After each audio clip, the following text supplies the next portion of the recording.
சில பேர் சொல்கிறார்கள் இந்த ஸ்டாட்டின் குளுசை அல்லது கொலஸ்ட்ராலை குறைச்சா இந்த ஞாபக சக்தி குறையும் உண்டு. அதில் எந்த விதமான கனெக்ஷனும் இல்லை. உண்மையின்படி இப்போ அதாவது போன கிழமை கூட அவர்கள் ஒரு ஒரு சஞ்சிகையில் வெளியிட்டிருந்தார்கள் ஒரு விஞ்ஞான ரீதியான அறிக்கை. அது என்னென்று சொன்னால் இந்த அல்சைமர்ஸ் டிமென்ஷியா அல்லது எந்த விதமான மன வருத்தம் அல்ல, அந்த ஞாபக சக்தி சம்பந்தமான வருத்தங்களுக்கு மிகச்சிறந்த வழி கட்டுப்படுத்துவது ஹார்ட் ஹெல்த். அதாவது உங்களது இதயத்தை நீங்கள் சுகாதாரம் வச்சிருந்தால் உங்களது மூளையும் முக்கியமாக அதாவது பாரிசவாதம் பெறுவதையும் தடுக்கலாம். மற்றது ஞாபக மறதி மற்ற இந்த டிமென்ஷியா என்ற வருத்தத்தையும் தடுக்கலாம்.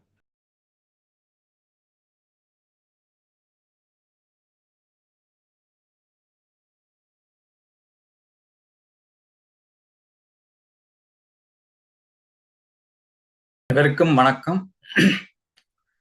உலக அமைதி, ஒற்றுமை, மன அமைதி, சமாதானம், ஆரோக்கியம் ஆகியவற்றினை முன்னிலைப்படுத்தி நடத்தும் ஒரு சக்தி வாய்ந்த கூட்டு தியானத்தில் கலந்து கொண்டிருக்கும் அனைவருக்கும் உலக அமைதி நல்லிணக்க குழு PSSM தமிழ் ஐரோப்பா சார்பாக ஒரு இதயபூர்வமான நன்றியை தெரிவித்துக் கொள்கின்றோம். இன்றைய நிகழ்ச்சி முதலில் எங்கள் தியானம் பற்றிய சிறு விளக்கம், தியானம் எவ்வாறு செய்யப்படும் என்று கூறப்பட்டு ஒரு 15 நிமிடங்கள் தியானம் நடைபெறும், இசை தியானம் நடைபெறும். அதனை அடுத்து இன்றைய பிரதம பேச்சாளர் டாக்டர் ரஞ்ச தயாளன் அவர்கள் பேசியிருக்கும் தலைப்பு healthy heart with myths about cholesterol, அதாவது கட்டுக்கதைகளும் ஆரோக்கியமான இதயம் பற்றி பேச வருகிறார்கள். இப்பொழுது தியானத்தை அருந்ததி ஸ்ரீகாந்தராஜா மாஸ்டர் அவர்கள் வழிநடத்துவார்கள். நன்றி, வணக்கம். வணக்கம். இத்தியானத்தில் கலந்து கொண்டிருக்கும் உங்கள் அனைவருக்கும் நன்றி. நாம் தினமும் தியானம் செய்வதன் மூலம் மன அழுத்தம் மறைந்துவிடும், நோய் எதிர்ப்பு சக்தி அதிகரிக்கும், தன்னம்பிக்கை தைரியம் வளரும், நாம் விரும்பிய மனிதராக ஆரோக்கியமாக வாழலாம். தியானம் என்பது நாம் சுவாசத்தின் மீது கவனத்தை செலுத்தல் வேண்டும். தியானம் நமது மூச்சை கவனித்தல் வேண்டும். அதாவது நாம் பிறக்கும் போதே நமது மூச்சு நம்முடன் இருக்கின்றது, அதை ஒரு நேரம் குறித்து கவனிப்பதே தியானமாகும். 5 வயது சிறுவர் முதல் பெரியோர் வரை எவரும் மிகவும் இலகுவாக செய்யக்கூடிய தியானத்தை நாம் எவ்வாறு செய்வது என்பதை பார்ப்போம். தியானத்திற்கு முன்பும் பின்பும் இளம் சூடான நீர் அருந்துவதால் தொண்டை வறட்சியை தடுத்து கொள்ளலாம். ஒரு சுகமான ஆசனத்தில் அமர்ந்து கொள்ள வேண்டும். எப்பொழுதும் முதுகுத்தண்டு நேராக இருக்க வேண்டும். ஏனெனில் நமது சக்தி முதுகுத்தண்டு வளர்ந்திருக்கும் போது நமது உடலில் உள்ள சக்தி நேராக போவதற்கு கஷ்டமாக இருக்கும். மறுபடியா முதுகுத்தண்டு நிமிர்ந்த நிலையில் இருக்க வேண்டும். கால் பாதத்தை ஒன்றன் மேல் ஒன்றாக இவ்வாறு வைத்துக் கொள்ளுங்கள். ஏனெனில் 10% சக்தி கால்களினூடாக விரயமாகின்றது, அதை தடுக்கின்றோம். கைகளை இவ்வாறு கோர்த்து மடி மீது வைத்துக் கொள்ளுங்கள். இன்னொரு 10% சக்தி வெளியேறுவதை தடுக்கின்றோம்.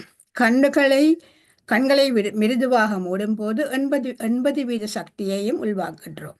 எனவே கைகளை பின்னி மடியில் வையுங்கள், கால்களை கோர்த்து கொள்ளுங்கள், கண்களை மிருதுவாக மூடிக்கொண்டு எமது உடலில் இயல்பாக இயற்கையாக இயங்கிக் கொண்டிருக்கும் உள்மூச்சு வழிமூச்சை கவனித்தல் வேண்டும். எண்ணங்கள் தோன்றுவது இயல்பு, அதை விடுத்து மீண்டும் மீண்டும் நாம் நமது மூச்சின் மேல் கவனம் செலுத்தும் போது ஒரு நேரத்தில் எண்ணமற்ற நிலை நாம் பிரபஞ்ச சக்தியை உள்வாங்கும் தன்மை நமக்கு உண்டாகும். எனவே இப்பொழுது உங்களுக்கு ஒரு இனிமையான இசை வழங்கப்படும். இந்த இசையுடன் நீங்கள் தியானத்தில் அமரலாம். அறிவித்தல் வரும் வரை கண்களை திறவாது, கண்களை மூடிய வண்ணம், கைகளை கோர்த்து கால்களை பின்னி உங்கள் மூச்சை கவனித்த வண்ணம் அமர்ந்திடுங்கள்.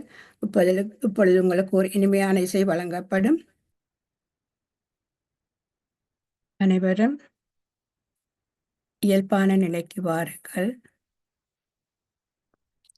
இப்பொழுது உங்கள் கைகளை பிரித்து உங்கள் கண்களில் ஒற்றி வையுங்கள். 1, 2, 3, 4, 5. இப்பொழுது உங்கள் கைகள் எடுத்துவிட்டு நாம் ஒரு அருமையான தியானம் செய்ததற்காக நன்றியை தெரிவிக்கும் முகமாக கைகளை தட்டிக்கொள். நன்றி, நன்றி, நன்றி. மிகவும் நன்றி. பிரபஞ்ச சக்தியின் நல்லாசியுடன் நாம் அனைவரும் ஒன்றிணைந்து மன அமைதி, சமாதானம், ஆரோக்கியம் ஆகியவற்றினை முன்னிலைப்படுத்தி ஒரு சக்தி வாய்ந்த கூட்டு தியானம் செய்தோம்.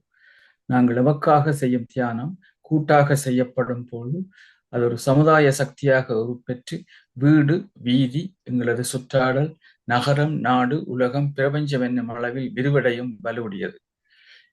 இத்திய தியானத்தில் ஈடுபடுவதற்கு அனைவரையும் ஊக்குவிப்பதோடு அதற்கான வசதிகளை ஏற்படுத்தி கொடுக்கும் உலக அமைதி நல்லிணக்க குழு, PSSM தமிழ் ஐரோப்பா, PMC Tamil TV, Tamil TV Germany ஆகிய அமைப்பினர்களுக்கு நமது இதயபூர்வமான நன்றியை தெரிவித்துக் கொள்கின்றோம். வாழ்க வையகம், வாழ்க வையகம், வாழ்க வளமுடன் என்று மனதார வாழ்த்தி உலகத்தில் சமாதானம், நல்லிணக்கம், அமைதி, ஆரோக்கியம், ஒற்றுமை ஏற்பட வழிவகைகள் செய்வோம். உலக சமாதானம் ஓங்கட்டும், உலக மக்களின் மனதில் அமைதி நிலவட்டும். இன்று மிகவும் சிறப்பாக தியானத்தை வழிநடத்தின அருந்ததி மாஸ்டருக்கு நன்றியை தெரிவித்துக் கொண்டு நாங்கள் அடுத்த நிகழ்ச்சிக்கு போவோம். இன்று பேச இருப்பவர் எல்லோருக்கும் தெரிஞ்சவர், எங்களுடைய தளத்தில்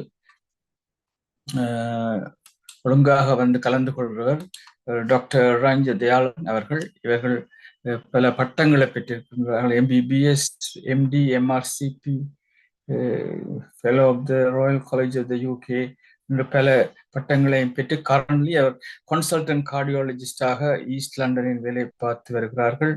மற்றது இவரை பற்றி professor Charles Knight OBE chief executive of the saint Bethlem's hospital என்ன கூறியிருக்கிறார் என்பதை பார்த்து நான் மிகவும் மகிழ்ச்சி அடைந்தேன்.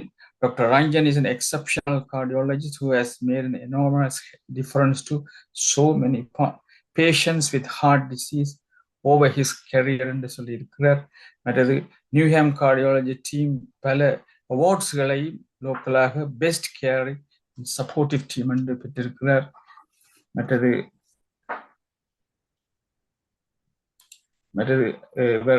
author and co-author of several publications, BMJ Heart, JACC, the New England Journal of Medicine என்ற பத்திரிகையில் பல ஆர்டிகல்ஸையும் எழுதியிருக்கின்றார்கள். அதற்கு அவர் நன்றியை ப்ரொஃபசர் டிம்ஸுக்கு தெரிவித்திருக்கின்றார்கள். மற்றது இன்று பேசியிருக்கும் தலைப்பு healthy heart with myths about cholesterol, அதாவது கட்டுக்கதைகளும் ஆரோக்கியமான இதயம் பற்றி ஒரு அருமையான பேச்சை பேச வருகிறார்கள். இப்பொழுது அவர் தன்னுடைய பேச்சை ஆரம்பிப்பார். நன்றி. நன்றி சிஸ்கந்தராய மாஸ்டர். இந்த சந்தர்ப்பம் எனக்கு கேட்குதோ? கேட்குது, அருமையா கேட்குது. நான் இந்த ஸ்லைடையும் எடுக்கிறேன். எனக்கு இந்த சந்தர்ப்பத்தை அளித்ததற்கு சிஸ்கந்தராய மாஸ்டருக்கும் அருந்ததி மாஸ்டருக்கும் எனது மனமார்ந்த நன்றிகள். நான் இந்த தலைப்பை தேர்ந்தெடுத்ததுக்கு காரணம் என்னென்றால், இந்த தலைப்பை பற்றி பல விதமான அபிப்பிராயங்கள், தப்பபிப்பிராயங்கள் நிலவுகின்றன. ஆனபடியால் இந்த உரை மூலம் ஓரளவுக்காவது அந்த அபிப்பிராயங்களை தப்பபிப்பிராயங்களை நிவர்த்தி செய்யலாம் என்று யோசிக்கிறேன். நான் எனது ப்ரொஜெக்ஷன் ஆங்கிலத்தில் இருக்கும், ஆனால் நான் எனது உரையை தமிழில் நிகழ்த்துகிறேன். அப்போ தமிழ் தெரியாதவர்களுக்கும் இது பயனுள்ளதாக இருக்கும் என்று நினைக்கிறேன். இந்த ஸ்லைடை முதல் நான் எடுக்கிறேன். ஸ்க்ரீன் ஷேரிங் ஸ்லைட் தெரியுதோ இல்லைன்னு இன்னும் தெரியல உங்களுக்கு?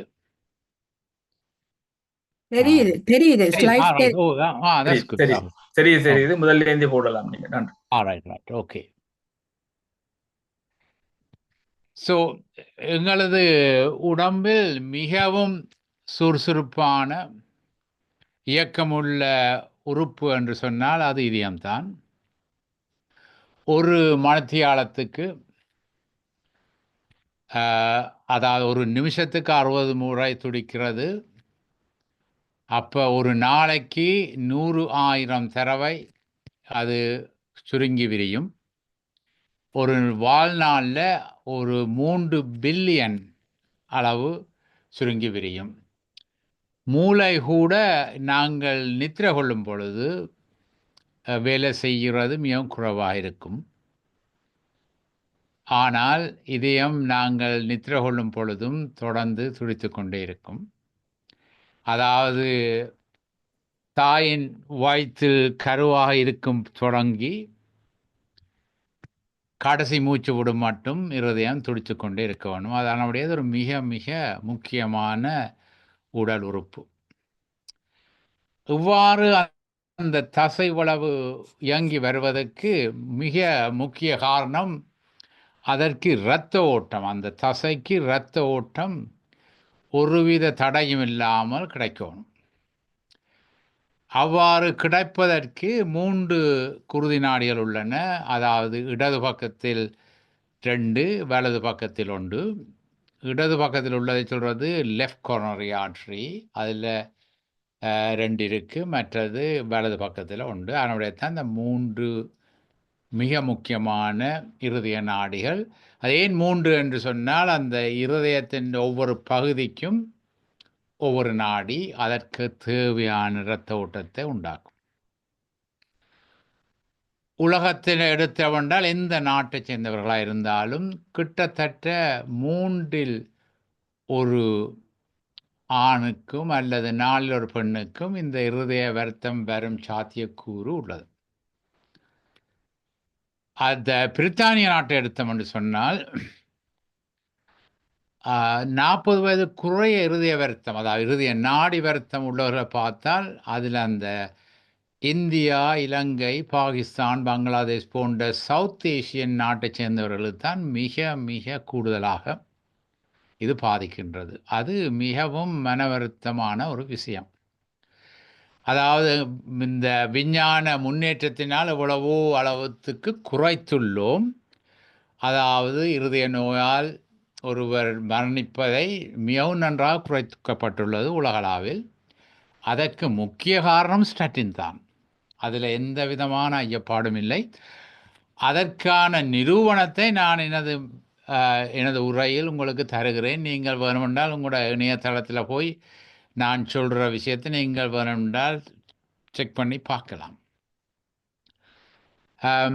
இந்த இருதய நாடிகள் 3லேயும் கொழுப்பு அதன் உட்பகுதியில் படிந்தால் தான் இந்த இருதய வருத்தம் வர்றது. அப்போ நாங்கள் வழக்கமாக இருதய நோய் என்று சொல்லும் பொழுது, அதாவது இருதய நாடி அடைபடுவதால் அல்லது சுருங்குவதால், அந்த கொழுப்பு பதார்த்தம் படிவதால் சுருங்குவதால் வரும் வருத்தம் தான் இருதய வருத்தம் என்று பொதுவாக சொல்கிறது. அதாவது சில விஷயங்களை செய்யும் பொழுது அதன் நன்மை பல மடங்கு. அதுக்கு இது ஒரு நல்ல உதாரணம். அதாவது நாங்கள் இரத்த கொழுப்பை கட்டுப்படுத்தினால் நீங்கள் இருதய நாடியில் உள்ள கொழுப்பின் அளவை மட்டுமல்ல, இந்த மூளைக்கு போகிற இருதய நாடி, மூளை போகிற நாடி கழுத்தில் இருக்குது, கரோட்டிட் ஆர்டரின்னு சொல்கிறது, அதன் குறைபாட்டை நிவர்த்தி செய்யலாம். அது மட்டுமல்லாமல் வயிற்று பகுதியில் உள்ள, அதாவது குடலுக்கும் இறப்பைக்கும் போகிற நாடிகளையும் சுத்திகரிக்கலாம். மற்றது காலுக்கு போகிற இரத்த ஓட்டத்தையும் சுத்திகரிக்கலாம். அதாவது நீங்கள் இரத்த கொழுப்பின் அளவை கட்டுப்படுத்தி சுகாதார அளவில் வச்சிருந்தால் அதன் நன்மை பல மடங்கு. சில பேர் சொல்கிறார்கள் இந்த ஸ்டாட்டின் குளுசை அல்லது கொலஸ்ட்ராலை குறைச்சா இந்த ஞாபக சக்தி குறையும் உண்டு. அதில் எந்த விதமான கனெக்ஷனும் இல்லை. உண்மையின்படி இப்போ, அதாவது போன கிழமை கூட அவர்கள் ஒரு ஒரு சஞ்சிகையில் வெளியிட்டிருந்தார்கள் ஒரு விஞ்ஞான ரீதியான அறிக்கை. அது என்னென்று சொன்னால், இந்த அல்சைமர்ஸ் டிமென்ஷியா அல்லது எந்த விதமான மன வருத்தம் அல்ல, அந்த ஞாபக சக்தி சம்பந்தமான வருத்தங்களுக்கு மிகச்சிறந்த வழி கட்டுப்படுத்துவது ஹார்ட் ஹெல்த். அதாவது உங்களது இதயத்தை நீங்கள் சுகாதாரம் வச்சிருந்தால் உங்களது முக்கியமாக அதாவது பாரிசவாதம் வருவதையும் தடுக்கலாம். மற்றது ஞாபக மறதி, மற்ற டிமென்ஷியா என்ற வருத்தத்தையும் தடுக்கலாம். ஆனால் இது ஒரு முக்கியமான விஷயம். அதாவது எந்த ஆடவரும் பெண்களும் கட்டாயம் இதை பற்றி தெரிஞ்சுக்கிறது நல்ல. அப்போ நாங்கள் கதைக்க போகிறது ஒரு விதமான இருதய வருத்தம் தான். அதான் மிக முக்கியமான இருதய வருத்தம். அதாவது இருதய நாடியில் கொழுப்பு படிஞ்சு வரும் வருத்தம். இந்த படத்தை பார்த்தீர்கள் என்றால் அதில் என்னென்னா எந்த வயசில் இந்த பிரச்சனை தொடங்குது. இப்போ ஒரு 30 வருஷத்துக்கு முதல் செய்த ஆராய்ச்சியின் படி 15 வயசில் ஒருவருக்கு இந்த கொழுப்பு படிய தொடங்கும். அதாவது அவர்கள் அந்த போரில் மூலம், இந்த வியட்நாம் போர் அந்த இதுகளில் இறந்தவர்கள் என்ற பரிசோதனை மூலம், மேலும் பல நாடுகளில் இறந்தவர்களை பரிசோதிக்கும் பொழுது கட்டாயம் அவர்களுடைய குருதி நாடியையும் சோதித்து பார்த்திருக்கிறார்கள். அப்பொழுது சொன்னார்கள், ஆச்சரியமாக பலர்கள் அநேகமானவர்கள் இது இறந்தது காரணம் இருதய வருத்தம் இல்லை, ஆனால் அப்படி இருந்தாலும் அவர்களது இருதய நாடியில் கொழுப்பு படிய தொடங்கிவிட்டது. அதாவது அதாவது ஒரு 15-20 வயசுக்கு இடையில் உள்ளவருக்கு பேருக்கு இந்த கொழுப்பு படிய தொடங்கிட்டது. ஆனால் சில பேருக்கு 8 வயதிலேயும் தொடங்கலாம். அதுக்கு காரணம் பரம்பரை அழகு. அப்போ இந்த படத்தை நான் காட்டியது காரணம் என்னென்று சொன்னால், இது ஒரு லாங் டேர்ம் ப்ரோசஸ், அதாவது நீடிய கால விஷயம். ஆனபடியாக நாங்கள் எவ்வளவு வெள்ளனை இதை பற்றி கதைக்கலாமோ, எவ்வளவு வெள்ளனை இதை பற்றி நாங்கள் ஏதாவது செய்யலாமோ அவ்வளவுக்கு நல்லது. இந்த இருதய வைத்தியர்களே முந்தி சொல்லுவார்கள், இப்போ உங்களுக்கு 30 வயது தானே, நீங்கள் கொலஸ்ட்ரால் கூட இருக்குன்னா நீங்கள் ஓடி ஆடுங்கோ அல்லது சாப்பாடு காணுமாக இருங்கோ, ஒரு 40 வயசு வரை உங்களுக்கு பார்ப்போம், அப்பவும் கூட வேறு இருந்தால் ஸ்டாட்டின் போடுவோம் உண்டு. ஆனால் இப்போ நாங்கள் அப்படி சொல்கிறோம் இல்லை. ஏனென்றால் எங்களுக்கே தெரியும், நாங்கள் பயங்கர புள்ள விட்டுட்டோம். எவ்வளவு வெள்ளனை தொடங்கினாலும் அவ்வளோத்துக்கு நல்லது. ஏனென்றால் அந்த கொழுப்பு படிய தொடங்குறது வெள்ளனையே தொடங்கிடும். அப்போ கடைசி இதன் விளைவு என்னென்று சொன்னால், நாங்கள் கொழுப்பு படிஞ்சு கூடிக்கொண்டு வந்து இப்போ அந்த கொழுப்பு படிந்த இடத்துல வெடிப்பு வர்றதுக்கு இலகுவாக வெடிப்பு வரலாம். அது ஏன் அந்த வெடிப்பு வரன்றதுக்கும் காரணம் இருக்குது. விஞ்ஞானத்தில் எங்களுக்கு எல்லாத்தையும் கண்டுபிடிச்சிட்டோம். ஆனால் அதுக்கு என்ன மாதிரி நிவர்த்தி செய்கிறதுன்றதையும் கண்டுபிடிச்சாச்சு. ஆனால் அதை நீங்கள் நம்பணும். அதெல்லாம் மிக முக்கிய பிரச்சனை இருக்குது. அதான் ஒரு விஞ்ஞானி சொன்னார், நாங்கள் இனி ஆராய்ச்சி செய்கிறத நிப்பாட்டிடணும். ஏனென்றால் ஏற்கனவே எங்களுக்கு இந்த ஆராய்ச்சி மூலம் ராக்கெட் சயின்ஸை விட எங்களுக்கு அறிவு வந்துட்டுது. ஆனால் அதை நாங்கள் எமது வாழ்க்கை முறையில் அல்லது எங்களது வேலையில் நாங்கள் அதை சரியாக செய்கிறோம் இல்லை. உதாரணத்துக்கு நேற்று ரிப்போர்ட் சொல்லியிருக்கணும், அமெரிக்காவில் 90% ஆட்களுக்கு கொலஸ்ட்ரால் அவைண்ட சொசைட்டி, விஞ்ஞான ஆராய்ச்சியாளர் கணக்கின்படி இந்த லெவலுக்கு தான் கொண்டுறோன்னு சொல்லியும் அது நடக்கல. அதாவது 10ல் 9 பேருக்கு கொலஸ்ட்ரால் இன்னும் கூடவாத்தான் இருக்குது. அப்போ ஐரோப்பாவில் இந்த மாதிரி கொஞ்சம் திறமாக இருக்கும்னு பார்த்தால் இல்லை, கொஞ்சம் குறைவு.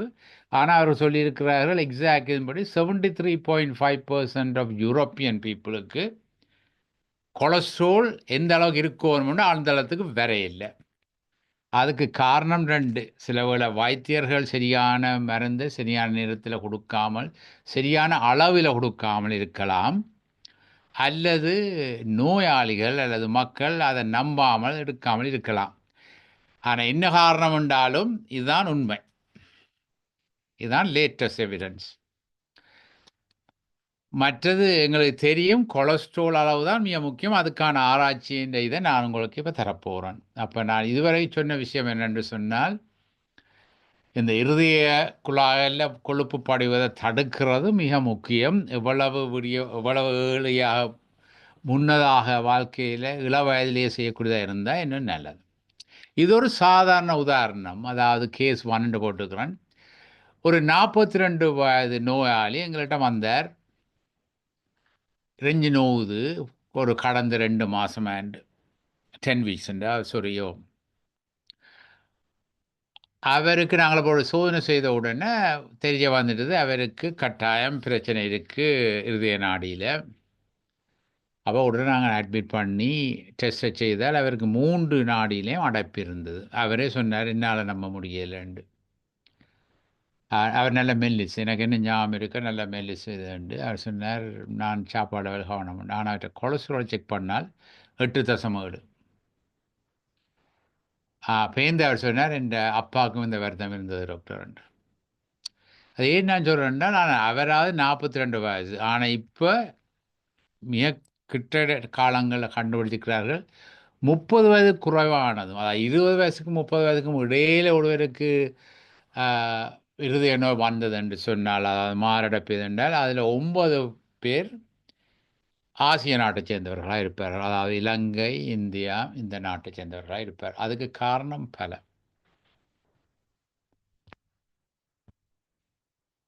இது நான் முந்தையும் இந்த தளத்தில் காட்டியிருக்கிறேன். அதில் முக்கிய விஷயம் இது என்னென்னா, இந்த இன்டர்ஹார்ட் ஸ்டடின்னு கனடாவை சேர்ந்த ஒரு ப்ரொஃபஸர் செய்தவர், ப்ரொஃபஸர் யூசுஃப் உண்டு.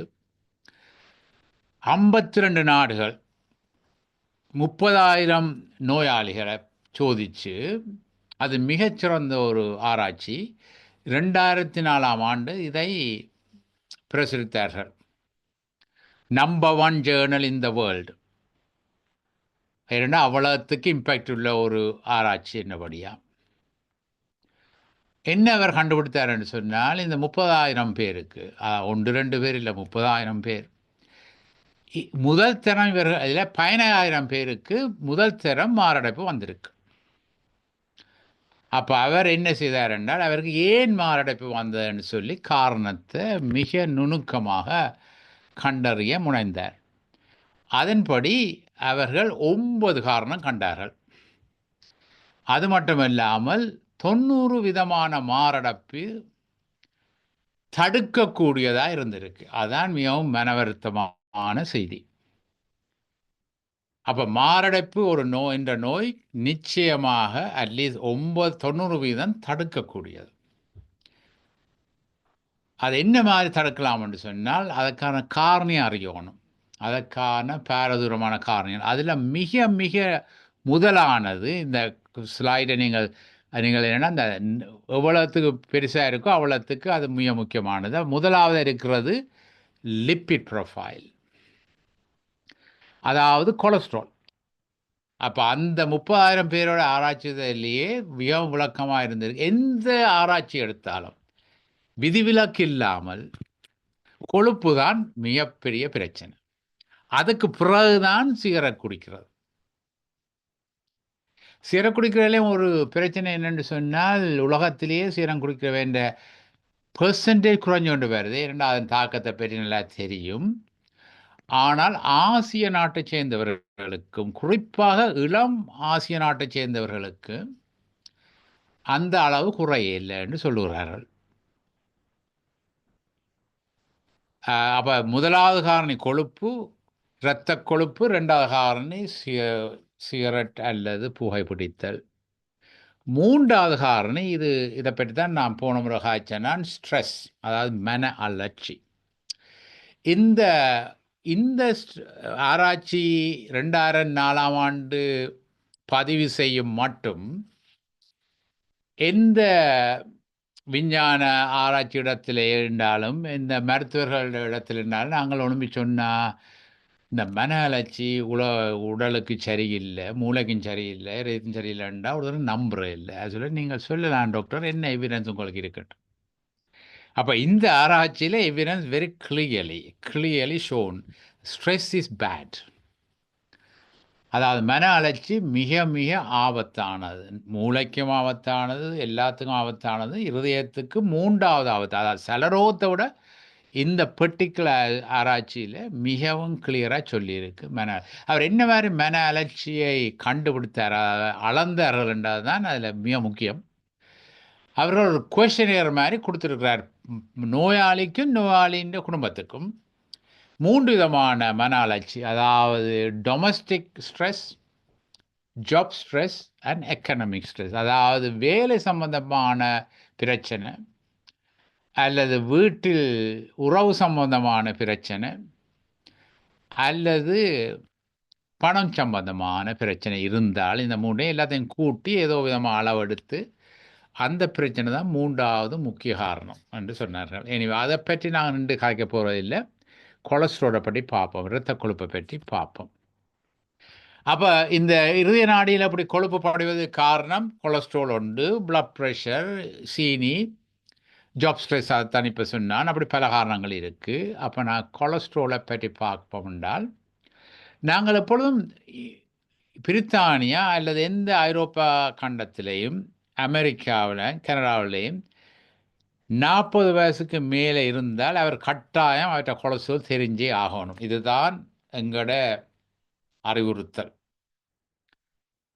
அப்போ கட்டாயம் ஒருவர் தெரியணும் என்ற கொலஸ்ட்ரால் அளவு என்னென்னு. அப்போ நாங்கள் கொலஸ்ட்ரால் டெஸ்ட்டை செய்யக்க 4 ரிப்போர்ட் வரும். Total cholesterol, LDL cholesterol, triglyceride and HDL cholesterol. இது வேணும்னா உங்களுக்கு இது என்னென்று, ஆனால் இதை தெரிஞ்சுக்கிறது மிக நல்ல.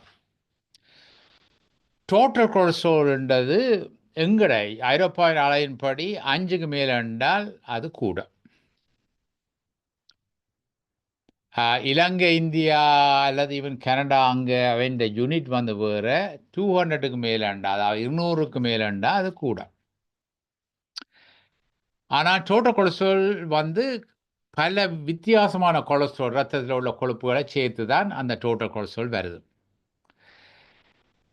அந்த கொலஸ்ட்ரால்லே நல்ல கொலஸ்ட்ரால் ஒன்று இருக்குது. ஆனால் அது இவ்வளோத்துக்கு நல்லதுன்றது எங்களுக்கும் தெரியாது, உங்களுக்கும் தெரியாது.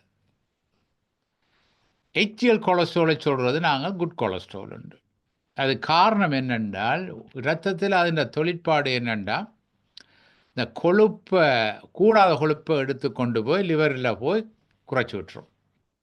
அப்போ ஒருவருக்கு HDL கொலஸ்ட்ரால் கூடவா இருக்கிறது கொஞ்சம் நல்ல. ஆனால் ஆளும் கூட இருந்த நல்லமோன்றது இதுவரைக்கும் நிரூபிக்கப்படையில்லை. அப்போ ஒரு 1.5க்கு தொடங்க 2 மட்டும் இருந்தால் HDL கொலஸ்ட்ரால் அது ஒரு நல்ல விஷயம். LDL cholesterol is bad. அது நிச்சயமாக பாரதூரமானது. ஆனபடியாக பொதுவாக நாங்கள் கொலஸ்ட்ரால் டெஸ்ட்டை பார்க்க நாங்கள் முதல் LDL தான் பார்க்குறது. அது 3க்கு மேலே இருந்தால் அது ஹை பேட் கொலஸ்ட்ரால். அதை கட்டாயம் நிவர்த்தி செய்கிறது நல்லம். அப்போ நிவர்த்தி செய்யண்ட உடனே இல்லைன்னு சொல்கிறது, நாங்கள் சாப்பாடில் கவனமாக இருப்போம் டாக்டர், இறைச்சி அதில் குறைப்போம், மீன் அதில் சாப்பிடுவோம். நீங்கள் இந்த தளத்தில் நீங்கள் மாணவர்கள் சைவர்களாக இருப்பீர்கள். அதனுடைய சைவ சாப்பாடு மிகச் சிறந்தது, LDL கொலஸ்ட்ரால் குறைக்கும். ஆனால் சாப்பாட்டால் மட்டும் கட்டுப்படுத்த இயலாது LDL கொலஸ்ட்ரால். அதான் அந்த மிக முக்கிய செய்தி. மிக இலகுவாக, நிச்சயமாக எந்த விதமான ஐயப்பாடும் இல்லாமல் LDL கொலஸ்ட்ரால் குறைக்கலாம் ஸ்டாட்டின் டேப்லெட் எடுத்தால். ஸ்டாட்டின் தான் drug of first choice world over. அதில் ஒரு நாட்டுக்குள்ளேயும் வித்தியாசம் இல்லை. மோல்டிஸ்ண்டா என்ன, மொரிஷியஸ்ண்டா என்ன, சீஷல்ஸ்ண்டா என்ன, ஸ்ரீலங்காண்டா என்ன, எந்த நாட்டிலையும் ஸ்டாட்டின் தான் number 1 choice for LDL cholesterol. இது ஆணித்தரமாக நிரூபிக்கப்பட்டது. அந்த நிறுவனத்தை தான் நான் உங்களுக்கு இன்னொரு 5 நிமிஷத்தில் சொல்லப்போம். ட்ரைகிளிசரைடை பற்றி பல தப்பாபிப்பிராயம் இருக்குது. அதை சிம்பிளாக சொல்கிறோம்டா, ட்ரைகிளிசரைட் அது முக்கியமோன்னா நிச்சயமாக முக்கியம்.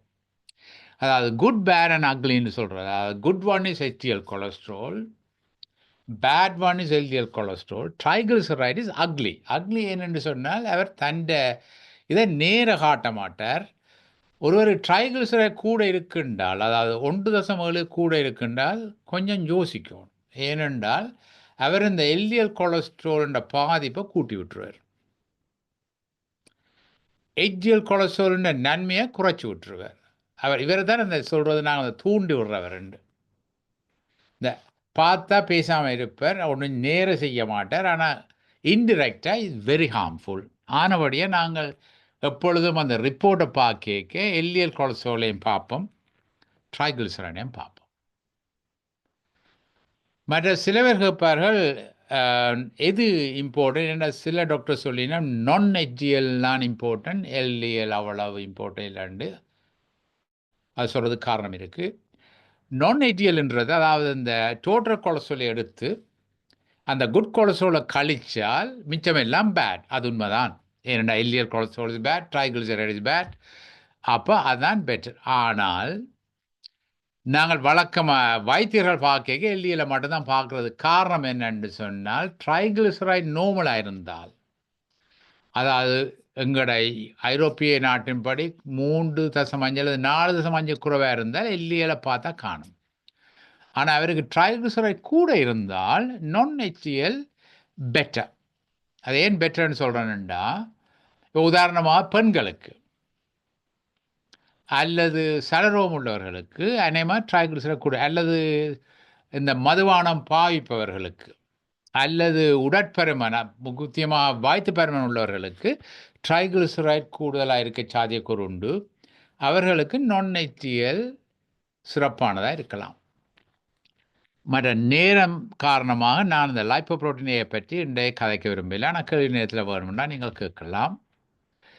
அப்போ எல்டிஎல் கொலஸ்ட்ரால் எது நல்லது? பிலோ 3 நல்லது. ஆனால் உங்களோட குடும்பத்தில் யாருக்கும் இருதய வருத்தம் இருந்தால் 2 குறைவாக இருக்கும். அப்போ அந்த ஒவ்வொரு லெவலுக்கு தக்க மாதிரி நாங்கள் டிசைட் பண்ணுறது. ஒருவருக்கு ஏற்கனவே வருத்தம் வந்துட்டுது என்றால், அதாவது இருதய வருத்தம் இருக்குன்றால் 1.8 குறை இருக்கணும்.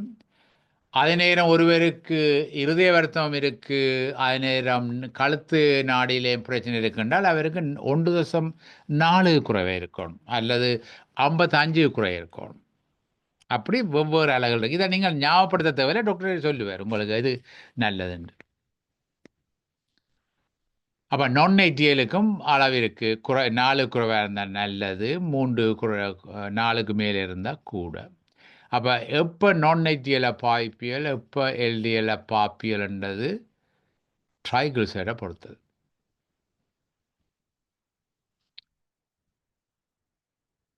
அப்போ இதைத்தான் நான் சொல்லிக்கிறேன். அப்போ drug of first choice statin. அதுக்கு கட்டுப்படாட்டி எசெட்ரலோட ஒரு டேப்லெட்டையும் சேர்த்து கொடுக்குறது. அதுக்கும் கட்டுப்படாட்டி இப்போ எங்களுக்கு 2 விதமான இன்ஜெக்ஷன் இருக்குது. அந்த பேர் சொல்ல உங்களுக்கு தேவையில்லை. ஆனால் இந்த காலத்தில் உலகத்தில் உள்ள எவருக்கும் கொலஸ்ட்ரால் கட்டுப்படாமல் இருக்கக்கூடாது. ஏன்னா அவ்வளவுக்கு ஆராய்ச்சியின்படி மருந்துகள் உள்ளது. முதலாவது நீங்கள் நம்பணும் இந்த கொலஸ்ட்ராலில் பிரச்சனை இருக்குண்டு. கொலஸ்ட்ரால் தான் முக்கிய காரணம். அதுக்கு நான் அடுத்த 2-3 நிமிஷத்தில் சொல்ல போகிறேன் என்ன எவிடன்ஸ், நான் இதை சொல்கிறதுக்கு என்ன காரணம் உண்டு. நாங்கள் பாவிக்கிற ஸ்டாட்டின் காமனாக அட்ரோஸ்டாட்டின் தான் drug of first choice again all over the world. ரெண்டாவது சிம்பஸ்டாட்டினும் ப்ரோஸ்டாட்டினும் மிகவும் வீக் ஸ்டாட்டின். அதை பாவிக்கிறேன்னு சொன்னால் அவைக்கு அட்ரோஸ்டாட்டின் ஒத்துக்கொள்ளாமல் இருந்தால் தான் சிம்பஸ்டாட்டினை பாவிக்கிறது. ப்ரோஸ்டாட்டின் த வீக்கஸ்ட் ஸ்டாட்டின். அது பாவிக்கிறது காரணம் என்னென்றால் இப்போ அவர்களுக்கு வேறு மருந்துகள் எடுத்துக்கொண்டு அதால் எதுவும் இன்டராக்ஷன் இருந்தால் ப்ரோஸ்டாட்டினை பாவிக்கிறது. ஆனால் தான் இந்த 4 ஸ்டாட்டினில் வீக்கஸ்ட் ஸ்டாட்டின் ப்ரோஸ்டாட்டின். ரோசுவாஸ்டாட்டினுக்கு மற்ற பேர் சூப்பர்ஸ்டாட்டின். ஏனென்றால் அதான் இந்த பெஸ்ட் ஸ்டாட்டின். ஆனால் நாங்கள் நேராக அதை பாவிக்கிறதில்ல. அட்ரோஸ்டாட்டின் பாவித்து அதுக்கு குறையாட்டி அல்லது அதால் எதுவும் பக்க விளைவுகள் வந்தால் தான் நாங்கள் ரோசுவாஸ்டாட்டினை பாவிக்கலாம். அப்போ இதில் பாவிக்கிறேன்னு நீங்கள் சொல்கிறீர்கள், இதெல்லாம் மருந்து, நச்சுத்தன்மை உள்ளது, இதெல்லாம் கெமிக்கல் என்று சொல்லலாம் நீங்கள். ஆனால் அதுக்கு தான் நான் இப்போ விளக்கம் தரப்போகிறேன் உங்களுக்கு. இந்த ஆராய்ச்சி என்ன ஆராய்ச்சிகள் செய்தவை என்று சொல்லி நான் உங்களுக்கு சொல்ல போகிறேன். அதாவது 4 விதமான மருந்துகள் இருக்குது. ஃபெம்பிரோக் ஆசிட் ஒன்று புதுசாக வந்திருக்கு. அதாவது ஸ்டாட்டினால் மசில் தசை நோய் வந்தால் அவர்கள் ஃபெம்பிரோக் ஆசிட் பாவிக்கலாம். ஏன்னா ரெண்டும் ஒரே விதமான என்சைமைத்தான் தடுக்குது. அதன் மூலம் கொலஸ்ட்ரால் ப்ரொடக்ஷனை தடுக்குது. நீங்கள் ஸ்டாட்டின் எடுத்து கொலஸ்ட்ரால் குறையாட்டி அது நடக்காது. எடுத்தால் குறையத்தான் வேணும். நீங்களே சொல்லுங்கள், உங்களை யாராவது நீங்கள் ஸ்டாட்டின் எடுத்து கொலஸ்ட்ரால் குறையலை டாக்டர் என்று சொன்னால் எனக்கு இன்றைக்கு சொல்லுங்க. நான் இன்னும் அப்படி ஒரு ஆளை காணல. ஆனால் எடுக்காம அப்போ நான் சில வேளையில் கொலஸ்ட்ரால் கூடுதுன்றால் என்ன நடக்குது, மருந்தை கூட்டுவோமோன்னு கேட்டால் இல்லை டாக்டர் நான் எடுக்க இல்லைன்னு சொல்லி. அப்போ commonly used statin, atorvastatin starting dose 20 milligram. ஏன்னா 10 மில்லிகிராம் அவ்வளவு காணாது. அப்போ 20 மில்லிகிராம். இது 80 மில்லிகிராம். இப்போ ஒருவருக்கு இருதய நோய் வந்துடுது என்றால் கட்டாயம் நாங்கள் 80 மில்லிகிராம் தான் கொடுக்கணும். அப்படி கொடுக்காட்டி நாங்கள் ஆன்சர் பண்ணணும் ஏன் 80 மில்லிகிராம் கொடுக்கலாண்டு. அதாவது அவற்றை மசிலுண்ட அளவு குறைவு அல்லது கிட்னியில் சிறுநீரகத்தில் பிரச்சனை இருக்குது அல்லது வயது ஓவர் 80 அப்படி இப்படின்றால் சில வழியில் நாங்கள் 40 அல்லது பேஷண்ட் டசன் ஓண்ட், அதாவது அவருக்கு பேஷண்ட்டுக்கு விருப்பம் இல்லை 80 மில்லிகிராம்ண்டா நாங்கள் எழுதணும் ஏன் அப்படின்ட்டு. ஏனெண்டா 80 மில்லிகிராத்தால் பல நன்மைகள் இருக்கு. ரோசுவாஸ்டாட்டின் ஆசிய நாட்டை சேர்ந்தவர்களுக்கு 5 மில்லிகிராம், மற்றவைக்கு ஆல்வேஸ் ஸ்டார்டிங் டோஸாக தொடக்கிறது 10 மில்லிகிராமில், மேக்சிமம் 40 மில்லிகிராம். மற்றது என்ன எவிடன்ஸ் இருக்கு? ரைட், முதலாக ஸ்டாட்டின் உயிரை காப்பாற்றுன்றது கண்டுபிடிச்சது 1994 ஆண்டு. அந்த பேர் four S study, Scandinavian simvastatin survival study என்று 35 70 வயதுள்ளவைக்கு இருதய வருத்தம் வந்தவர்களுக்கு கொலஸ்ட்ரால் 5.5 8 உள்ளவைக்கு கொடுத்தார்கள். இந்த ஸ்டாட்டினை கொடுத்து போட்டு பார்த்தால் அவர்கள் இறக்கிற அளவு குறைவு, பைபாஸ் செய்ய வேண்டிய அல்லது அஞ்சியோபிளாஸ்டி செய்கிற அளவு குறைவு, மற்றது பக்க விளைவு மிக குறைவு. இது முதலாவது ஸ்டடி. பின்ன அதுதான் கம்பெனி மருந்தியல் செய்த மருந்து தயாரிக்கிற செய்தபடியே அவை சில வேளையில் இன்ஃப்ளூயன்ஸ் பண்ணியிருக்கலாம். இந்த மருத்துவர்களுக்கு காசு கொடுத்துருக்கலாம், அவனுடைய தான் இவ எப்படி சொல்லினோம், அவனுடைய தான் இவ ப்ரிஸ்கிரைப் பண்ணினோம் என்ற எல்லாம் உழைப்புன்னு சொல்லி. பின்ன அதுக்காக வேண்டி பிரித்தானியாவில் இண்டிபெண்ட் பாடி ஒன்று, heart foundation, MRC, medical research council, ஒரு விதமான மருந்தி கம்பெனியின் ஃபண்டிங்கும் இல்லாமல் இண்டிபெண்டாக ரிசர்ச் செய்து 20,000 பேர் உள்ள, இதெல்லாம் கொஞ்சம் நஞ்சம் ஆக்கள் இல்லை, 10-15 பேரோடு செய்து போட்டு இது வேலை செய்து பேருக்கு இது 10,000 20,000 அப்படின்ட்டு நான் இன்னும் கூடிக்கொண்டே வருது. அப்போ என்ன செய்யறேன்னா கொடுத்து பார்ப்பேன், வைக்கி வேலை செய்தோடு 40 80 வயசு டோட்டல் கொலஸ்ட்ரால் 3.5 மேலே இருந்தாலே காணும். அதை கொடுத்தா அந்த ஸ்டடி அரைவாசில் நிப்பாட்டின வேணுண்டா அந்த அவ்வளத்துக்கு உயிர் காக்கப்பட்டது. அதாவது கொலஸ்ட்ரால் அளவு கொஞ்சம் 100 குறைவாக இருந்தால், அதாவது கிட்டத்தட்ட 2 குறைவாக இருந்தாலே அவர்களுக்கு இந்த ஸ்டாட்டின் பெட்டர். அந்த ஒரேஞ்ச் ஸ்கொயரை நீங்கள் பார்த்தீங்கன்னா தெரியும், அதாவது ஸ்டாட்டின் டெஃபினெட்லி பெட்டர்ன்றதை காட்டுறது. இன்னொரு ஸ்டடி என்னென்னா, நீங்கள் யூ மே கெட் போர்டு, அதாவது சில உங்களை இது என்னடா ஒன்றுக்கு மேலே ஒன்றுண்டா இது என்னடா இது நீங்கள் நம்பணுன்றதுக்காக வேண்டி நான் அதில் ஒரு விதமான எவிடன்ஸை தான் காட்டுறேன். Long term intervention with pravastatin in ischemic heart disease, அதில் easy to remember lipid study 2002 number 1 journal in the world the லன்சனில் பப்ளிஷ் பண்ணிது. 9,000 patients with base line total cholesterol 4.7. அப்போ இதை நம்பர் போட்டது காரணம் என்னென்றால் யோசிச்சு பாருங்க, டோட்டல் டெத்ஸ். அப்போ pravastatin the weakest statin of all in the world 151 உயிர் காத்திருக்கு. அப்போ வீக்கஸ்டாட்டினே இந்த வேலை செய்யுதுன்றால் அட்ரோஸ்டாட்டினும் ரோசுவாஸ்டாட்டினும் எவ்வளோ உயிரை காக்குதுன்னு நீங்கள் யோசிச்சு பாருங்க. அது மட்டுமல்ல, இது 6 வருஷத்துக்கு தொடர்ந்து, அதாவது எல்லாரும் சொல்லிச்சுன்னா நீங்கள் ஸ்டாட்டின் எடுத்தால் கேன்சர் வரும், ஸ்டாட்டின் எடுத்தால் மூளை மறதி வரும், நித்திரை வராது என்றெல்லாம் சொல்ல அவர்கள் இந்த இதை எக்ஸ்டெண்ட் பண்ணின 8 வருஷத்துக்கு கண்டினியூ பண்ணி பார்த்தா அப்படி ஒன்றும் இல்லை, கேன்சரும் கூட இல்லை, ஒருத்தருக்கும் எந்த விதமான பெர்மனன்ட் டேமேஜும் இருக்கே இல்லை. இது 9,000 பேர். அப்போ நீங்கள் பார்க்கலாம் எத்தனை ஹார்ட் அட்டாக்குகளும் எத்தனை ஸ்ட்ரோக்கும் குறைக்கப்பட்டிருக்கின்ற இது நம்பர். ஸ்டாட்டிஸ்டிக்கல் இதெல்லாம் வெரி ஹைலி சிக்னிஃபிகன்ட். அதாவது பி நம்பர் 0.01க்கு 0.05 குறைவாக இருந்தால் it won't happen by chance, it is scientifically superior. இந்த பாருங்க எத்தனை சைவர் இருக்குண்டு. இது இன்னொரு study, Anglo Scandinavian cardiac outcome trial on lipid lowering. அவர் 2 ஸ்டடி செய்தார்கள். ஒன்று பிளட் ப்ரெஷர் குறைக்கிறது, அப்படி குறைச்சா நல்லது உண்டு, மற்றது ஸ்டாட்டின் 10 மில்லிகிராம் பாவிச்சா நல்லது உண்டு. இந்த ஸ்டடியை நிப்பாட்டின 3 வருஷத்தோடு. ஏனென்றால் இந்த ஸ்டடியை கண்டினியூ பண்ணுறது சரியில்லை. ஏனென்றால் அட்ரோசின் எடுக்காத கணவர் ஆபத்தில் இருக்கணும். அப்போ அவைகளுக்கும் அட்ரோசினை கொடுங்க. Almost every study on statin prematurely terminated because the evidence is so convincing. இன்னொரு ஸ்டடி இதோட நான் நிப்பாட்டுறேன். இது 4000 5000 10,000 போய்கொண்டிருக்கு. 90,000 வருது. அப்போ அகெயின் அதே காரணம், அதாவது மிகவும் நல்ல விளைவு. நீங்கள் பார்க்கலாம் பி வேல்யூ பிலோ 0.001.